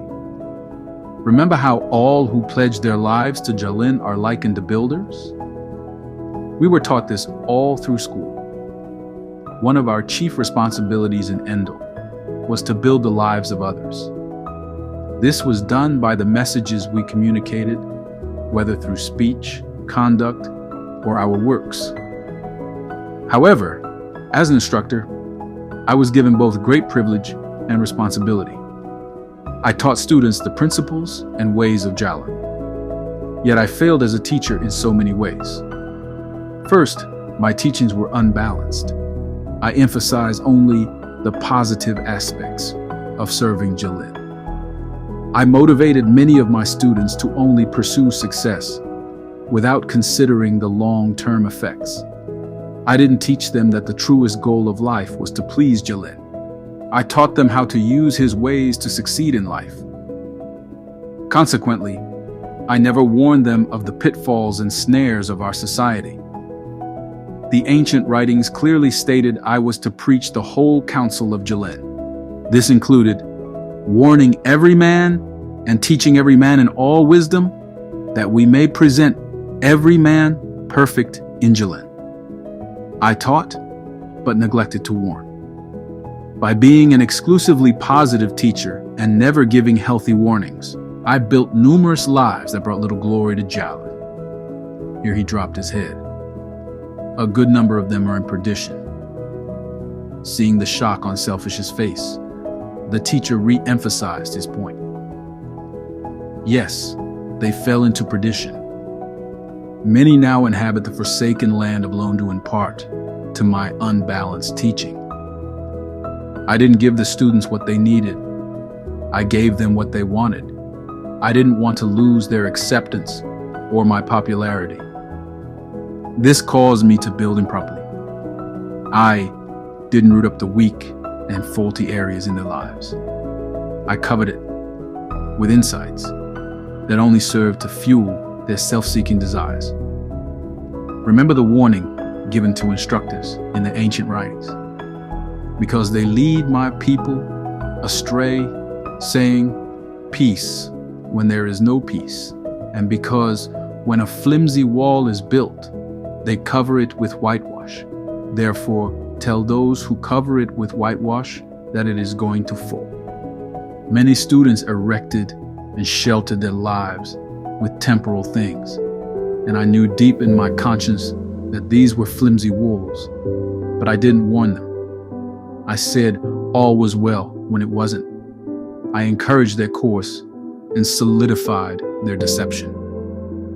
Though some made it to Affabel, I yet grieve for those at Lone. As for those who made Affabel, who embraced only the positive teachings, looking over his shoulder, he dropped his voice to a whisper. Many are found in these back rows. Their lives were wastefully spent, and their efforts consumed with fire before this judgment seat. Selfish questioned, burned up before this judgment seat? Yes, replied the teacher. Do you not remember the ancient writings? Now, anyone who builds on that foundation may use gold, silver, jewels, wood, hay, or straw. But there is going to come a time of testing at the judgment day to see what kind of work each builder has done.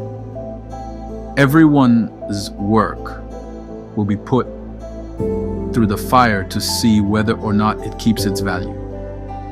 If the work survives the fire, that builder will receive a reward. But if the work is burned up, the builder will suffer great loss. The builders themselves will be saved, but like someone escaping through a wall of flames. The famous teacher continued, the foundation the ancient apostles spoke of is the lordship of Jalyn, which we both know is the only way a person can enter this kingdom. However, once we truly belong to him, we should build upon this foundation. When measured by the ancient writings, my life fell short of his expectations, and I failed in the area of my influence on those I taught. I didn't use my authority to impact these students for Affabel, and inevitably, I lost my reward.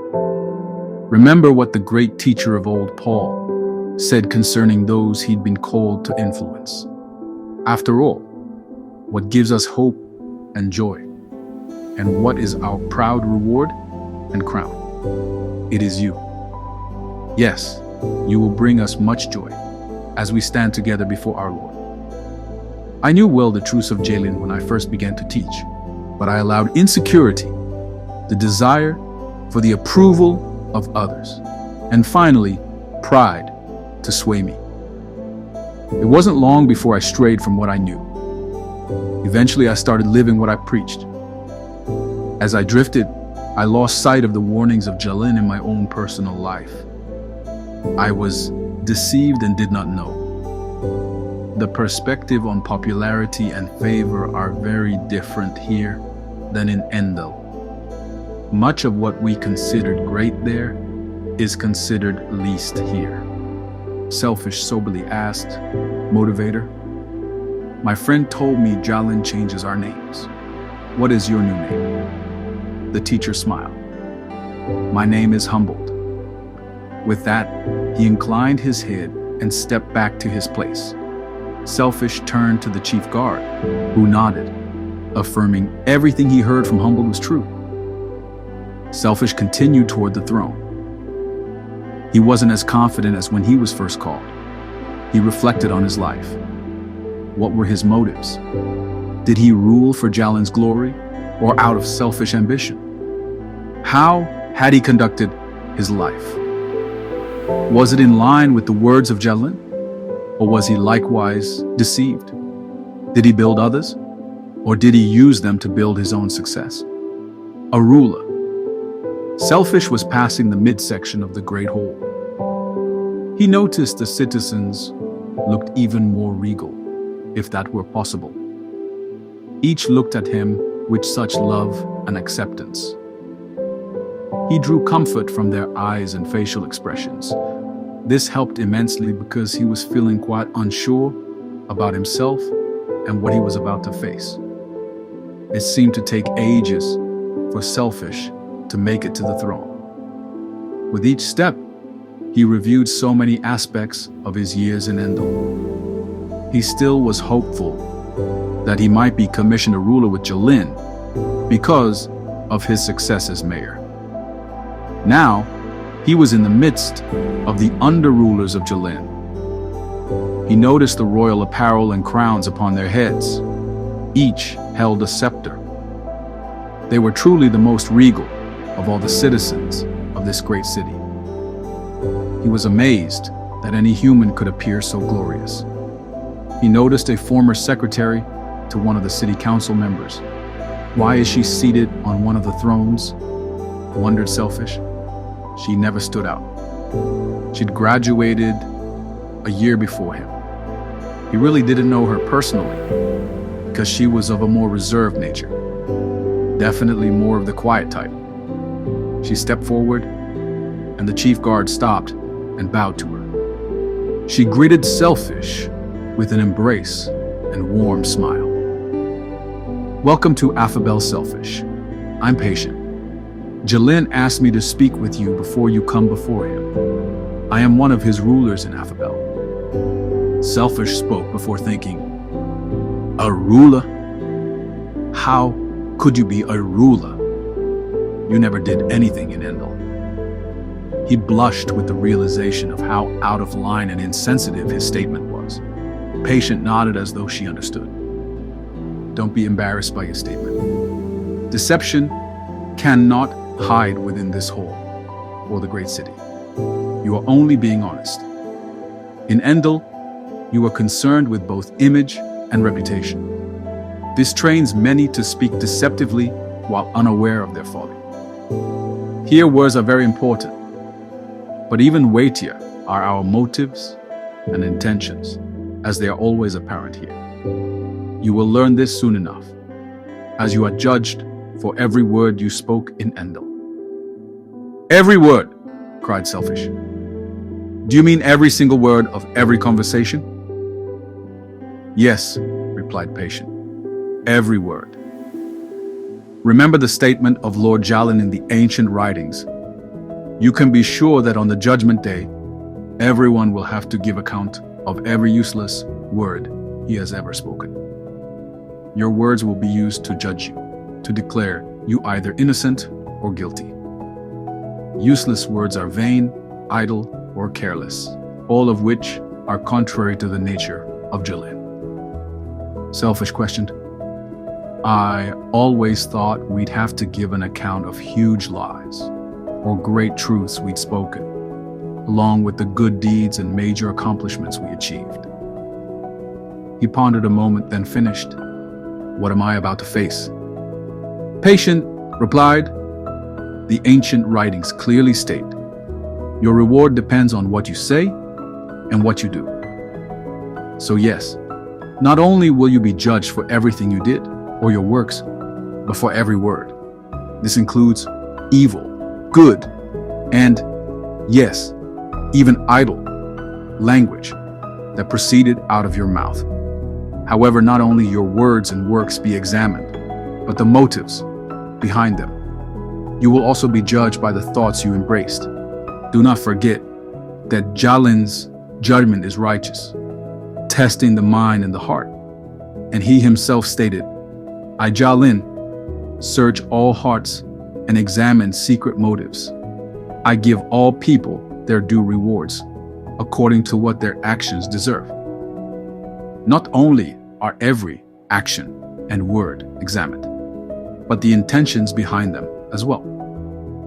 Patient continued, this is why you are so shocked to see me on a throne. Your judgment of me was according to my accomplishments in light of Endel.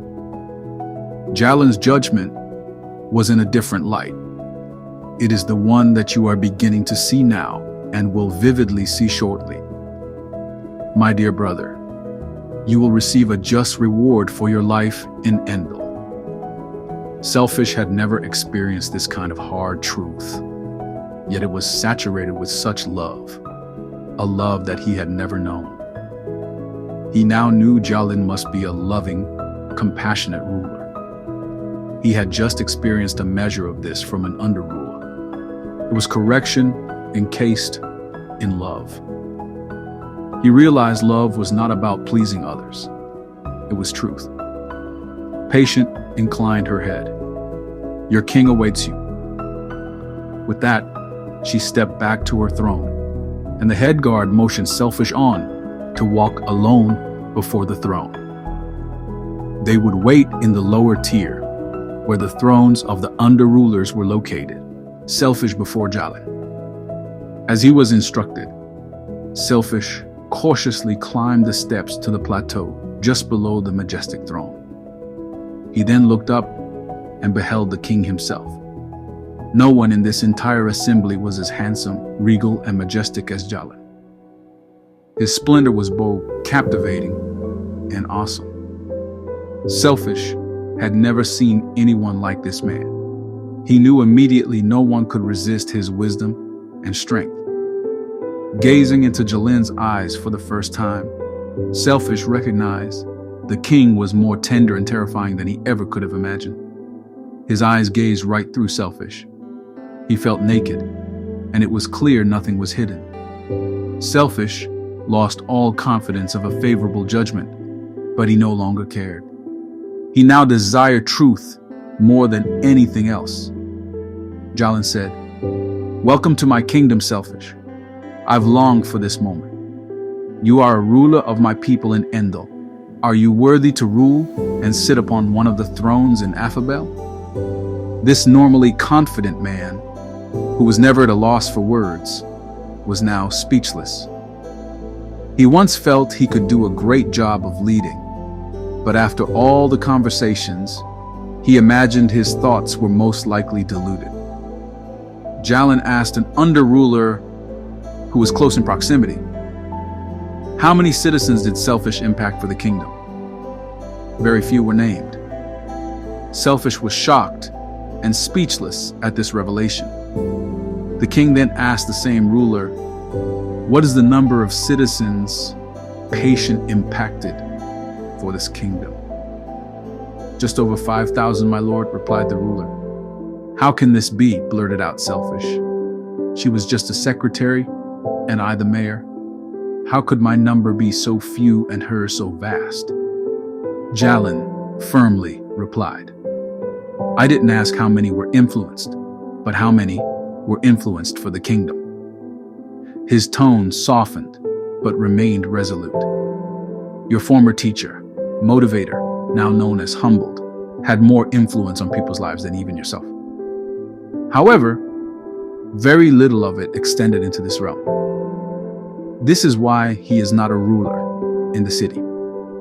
The influence that endures this judgment seat is in accordance with my ways and my kingdom. Jalyn continued, allow me to share with you some of the ways Patience influenced over 5,000. She cheerfully gave to the school, both financially and through service. Therefore, all who were benefited by the school's ministry were credited to her. Selfish countered, but I too gave to the school. Jalyn replied, your contributions were motivated by appeasing your conscience or by maintaining or repairing a reputation. For this, you received your full reward in Endel. Patient, on the other hand, gave out of passion for the kingdom and love for the people. Patient led a man named Brutal to my service. At this moment, he is in the hall of life, awaiting his judgment. He will be renamed Evangelist because he became a great communicator of my ways. He personally influenced over 1,000 lives for the kingdom. All those lives he built were credited to Patient's account because she led him to my service and supported the school that trained him.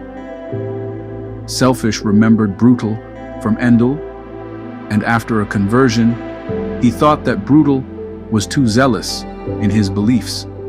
He was a contributing writer for the community newspaper and frequently shared in his columns the citizens' lack of commitment toward the kingdom. He also rallied numerous Endelites to phone and email council members requesting their support for the school's expansion.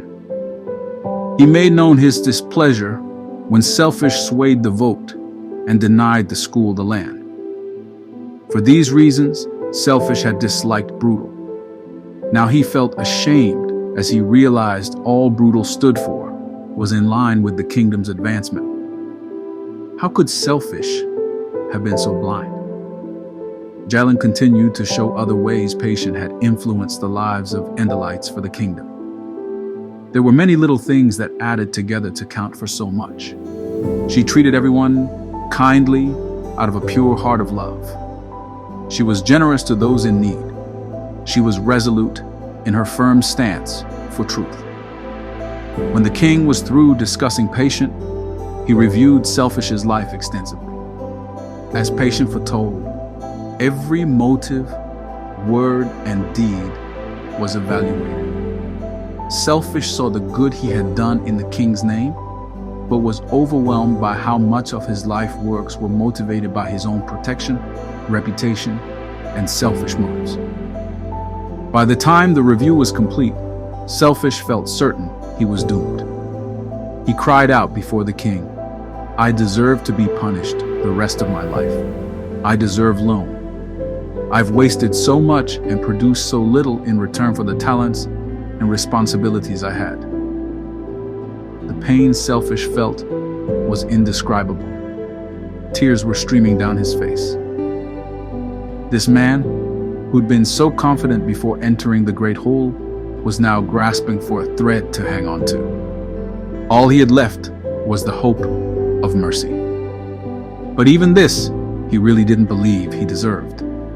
He braced himself in anticipation of hearing the king pronounce his judgment to loan. After moments of heavy silence, the king finally spoke. "Selfish, you are my servant. You believed in me and submitted to my lordship, even though you wasted so much. I love and welcome you into my kingdom for the rest of your life." Selfish was stunned. He looked up, then burst into tears, not of sorrow, but of tremendous joy.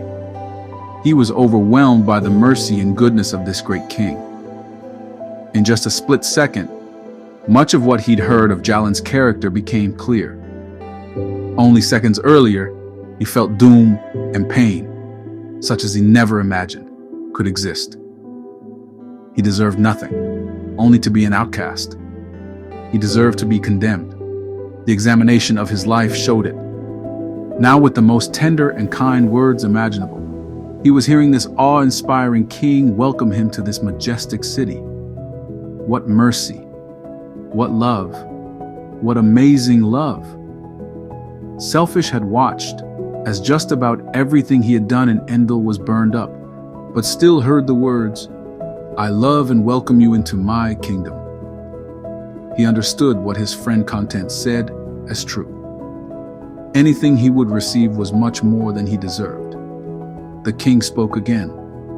"Selfish, you shall no longer be known by your former name. Behold, I give you a new name. In my kingdom, you shall be known as unpretentious. I've prepared a residence for you in the flatlands. and your occupation will be a landscaper. Though you will not be a ruler in this city, you will assist me in ruling the outer realms. Selfish questioned. Rule with you in outer realms. Jalyn responded, all who live in this city are rulers. My realm spreads to the farthest corners of the planet. There are many other cities in my kingdom. The citizens of these outer cities have not gone through the training in Endel as the citizens of Affabel, nor did they face the judgment. Consequently, they do not have the superior abilities the citizens of this city have. Though you will not be a leader in the city of Affabel itself, you will assist me in administrating my rule globally. Your specific assignment will be to lead, through serving and training, all the landscapers of the 20 cities of the continent of Bengilla. Selfish bowed his head and wept. The kindness of the king was overwhelming. The king walked over to a table and picked up an object, then turned and headed back toward Unpretentious. He walked down to the plateau and said, now, take and eat this piece of fruit. Unpretentious took the fruit from Jalyn's hand and partook. It was the most delicious food he had ever tasted.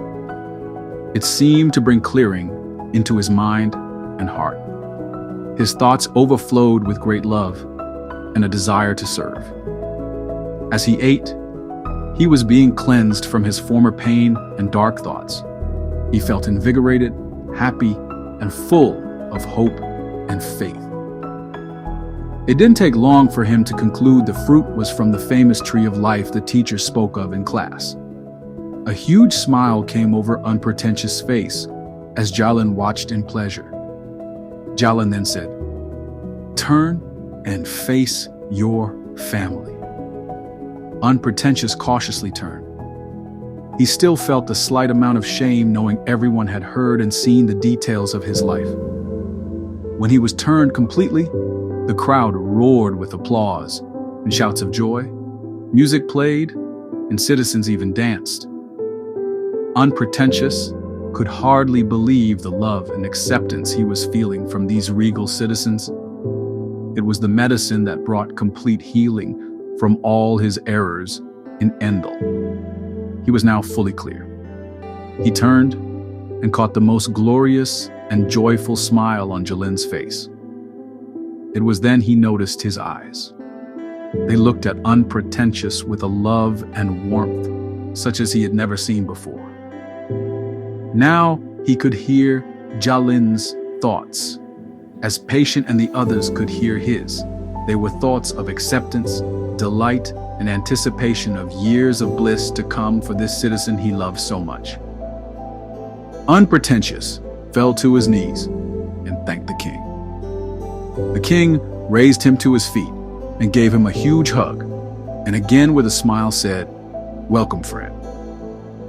He then was escorted to his place toward the rear of the auditorium to await his fellow Endelites' judgment. Every tear had now been wiped away. There was no more sorrow, pain, or crying.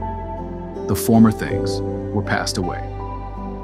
Charity and her judgment. The morning progressed, and all the citizens were called out of the Hall of Life, with the exception of Charity. She remained alone. This was not a burden, because the room was filled with several beautiful books by authors from the city. She was reading the Second Chronicle of Affabel when the chief guard came to call her. The chief guard spoke, "Charity, your king awaits you." Her heart raced with joy. She would now have the privilege of beholding the one she longed to see and loved.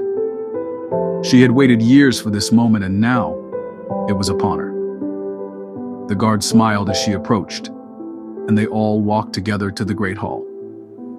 Once the great hall's doors opened, she was overwhelmed by the magnificence she beheld.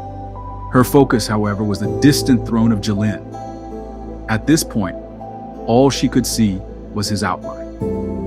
Her eyes swept the audience of the regal citizens of Affabel. Oh, what exceptional people, she thought. How could I ever call such my contemporaries?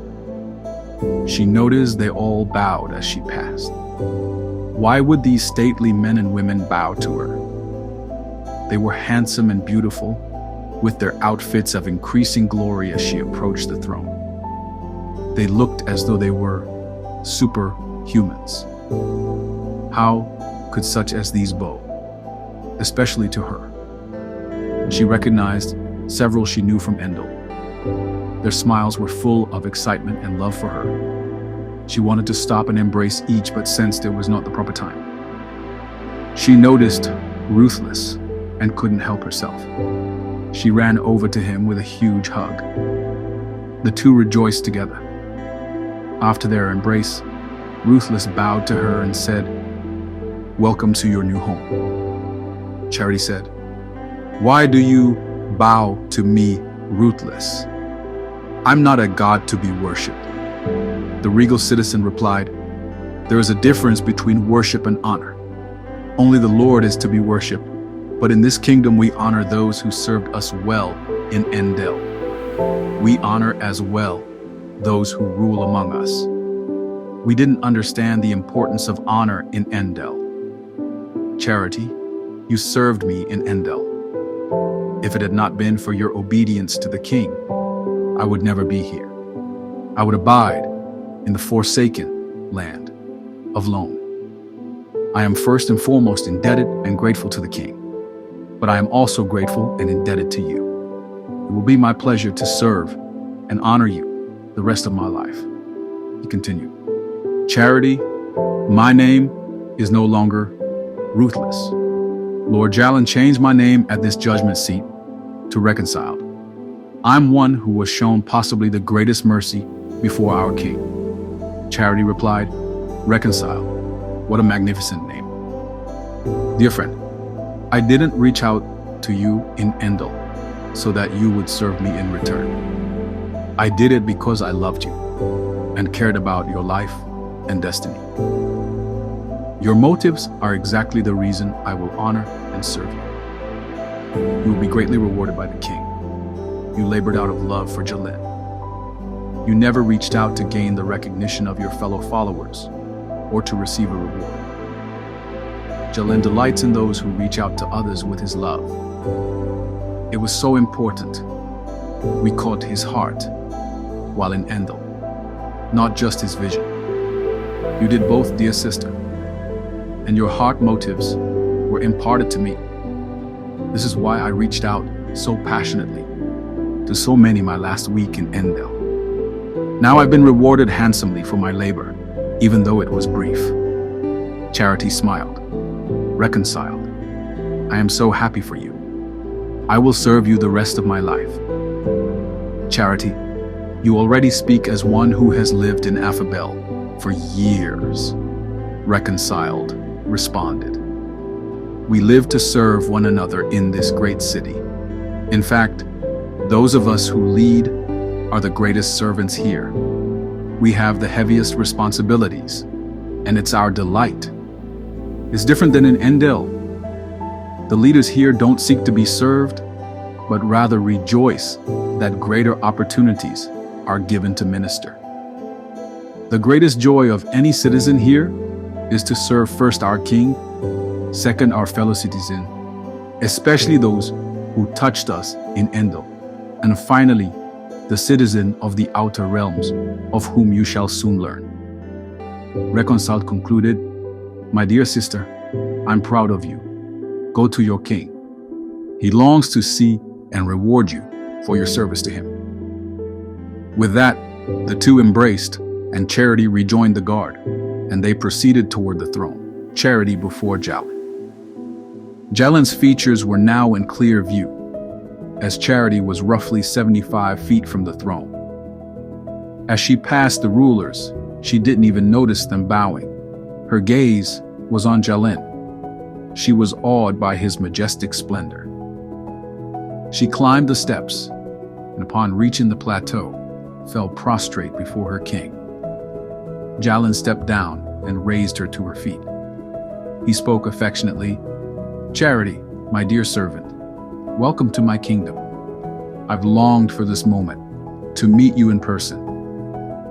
Charity responded, "Sir, it is I who've greatly longed for this moment. You are my king. I hope now to be in your presence the rest of my life, that I may serve you more fully." The king then said, "Come and possess the kingdom, which has been prepared for you ever since the creation of the world. I was hungry, and you fed me, thirsty, and you gave me a drink. I was a stranger, and you received me in your home, naked, and you clothed me. I was sick, and you took care of me, in prison, and you visited me." Charity responded in shock, "When, Lord, did I ever see you hungry and feed you, or thirsty and give you a drink? When did I ever see you a stranger and welcoming you in my home, or naked and clothe you? When did I ever see you sick or in prison and visit you?" The king replied, "I tell you, whenever you did this for one of the least important of these brothers of mine, you did it for me." Jalyn then showed Charity how she had so greatly ministered to him by serving his people and obeying his laws. Her life was reviewed. Each word, deed, thought, and motive of her heart. Everything was revealed. Her service, her giving to the school, the love she showed fellow citizens, her refusal to take part in careless or inappropriate activities and discussions, the persecution she received for her passion for Jalyn, her labor to serve others through the restaurant, reaching out to wayward souls, hours of sighing and weeping for the loss, the stances she took in strictly adhering to Jalyn's ways, being excluded from socials because of her zeal for Jalyn, refusal to speak against fellow citizens or partake of gossip, and the list extensively continued. Charity was shocked at all the ways she had affected and influenced others. Much of what she did to bring glory to Jalyn wasn't consciously planned or thought out. She just was following closely the manner of life taught from the ancient writings. There were some things she did that were burned up. These brought Charity great sorrow and remorse for the missed opportunities or errors she'd committed. However, only a small fraction of her life's labors was lost. Charity's reward.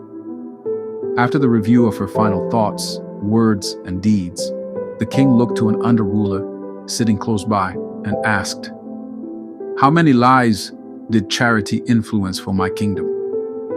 The ruler replied, "My lord, 5,183 people, a little more than 1/6 of the population of the community." Charity was surprised. "How could it be so many?" Jalyn replied, "Recall in the ancient writings that I promised to multiply the seed you have sown and increase the fruits of your righteousness. Charity, my kingdom works on the multiplication principle."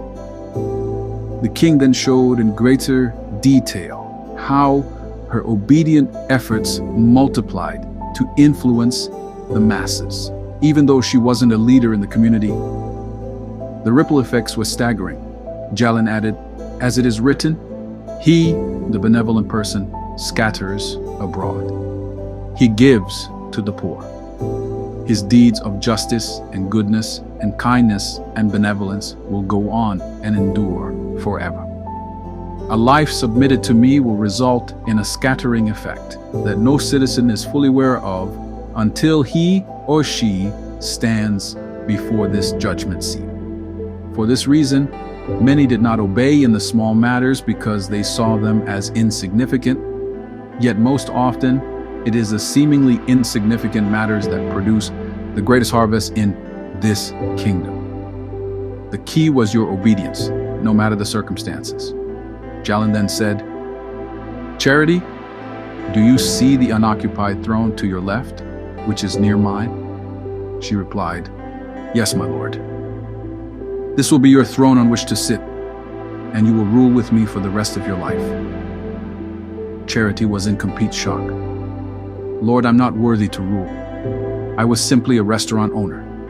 There are so many who are more gifted than I. How could I rule with you in such a magnificent kingdom?" Selfish was a great leader in our community. How about him?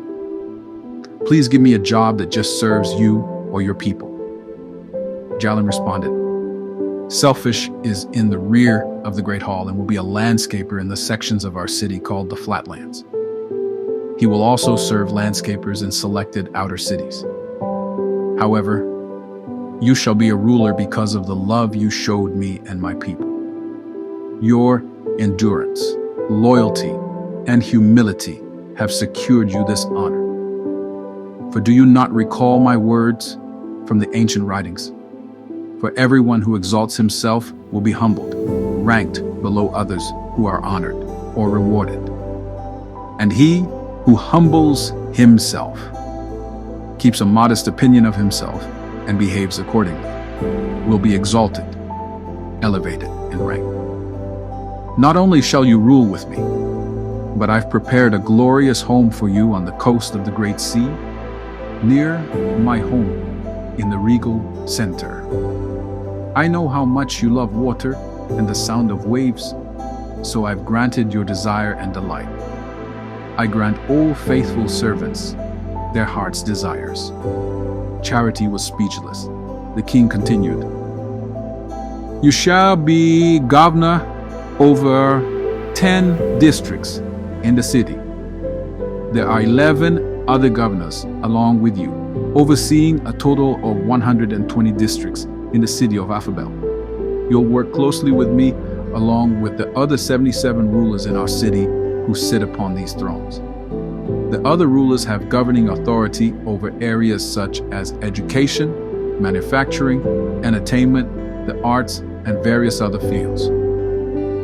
The 77 rulers, my father and I, are the ones who plan, forecast, and oversee life in Affabel.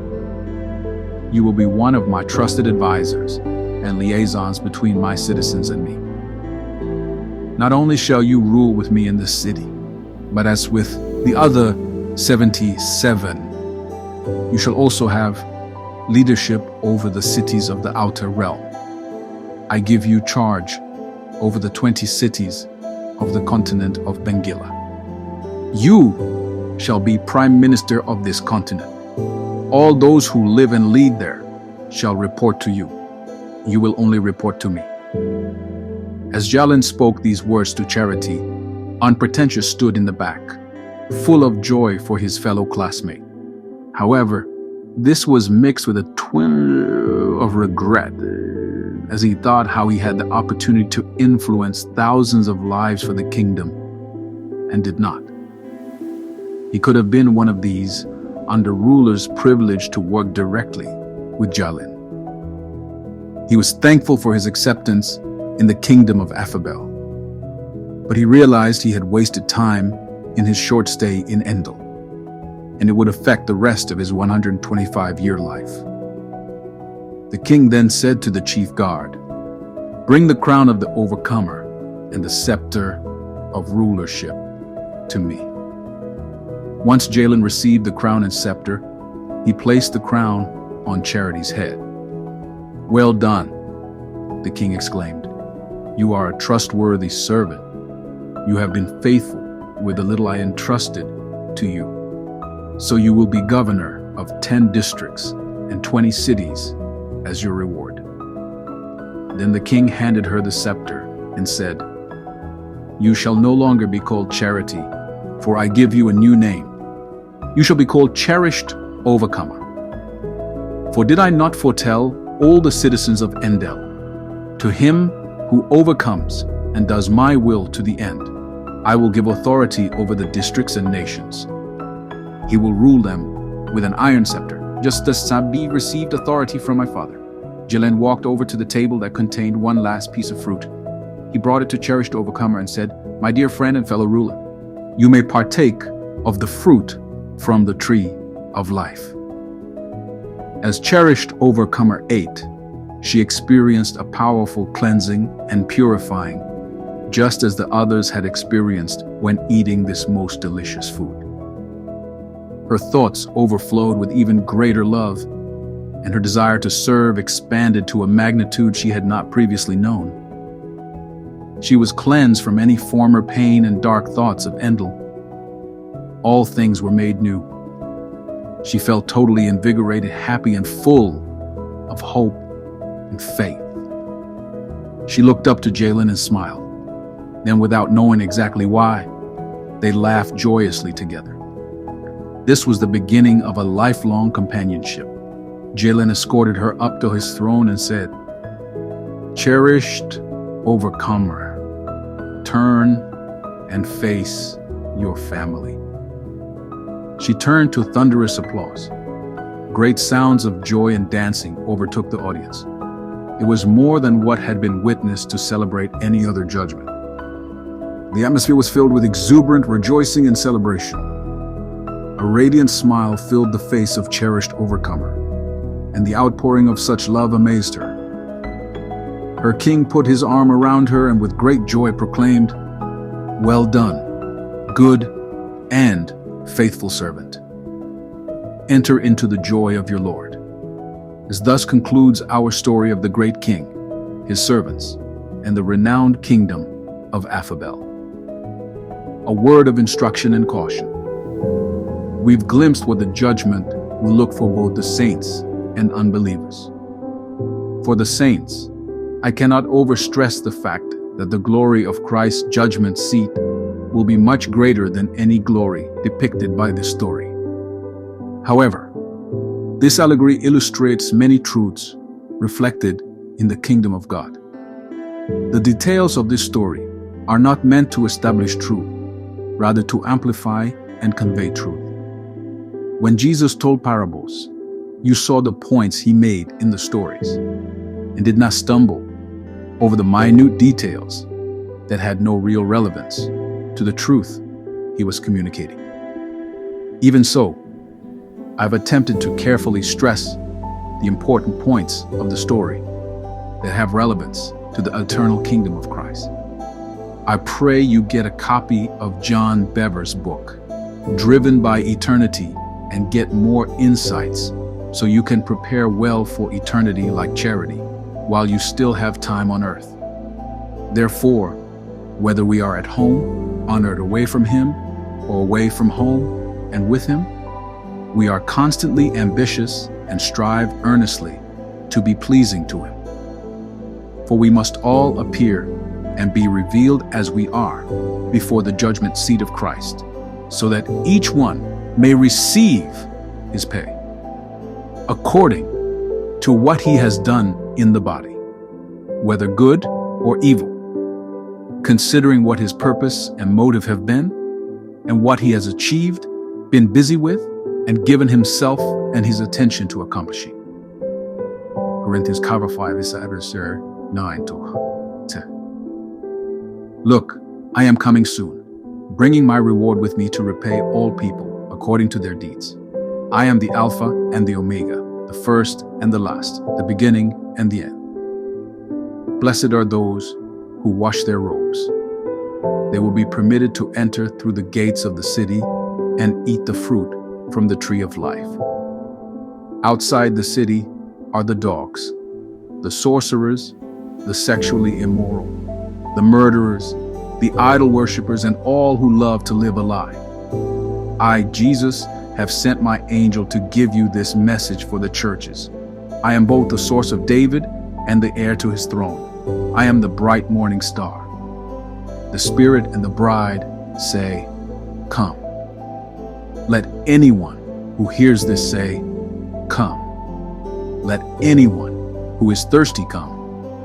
Let anyone who desires drink freely from the water of life. Revelation 22:12-117. God bless you for watching.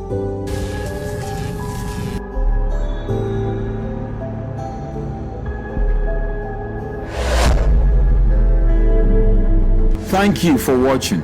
Kindly like, comment, and subscribe. Click on the notification bell so you can be alerted anytime a new video is uploaded. And please, don't forget, share and be a blessing to someone. God richly bless you. Shalom.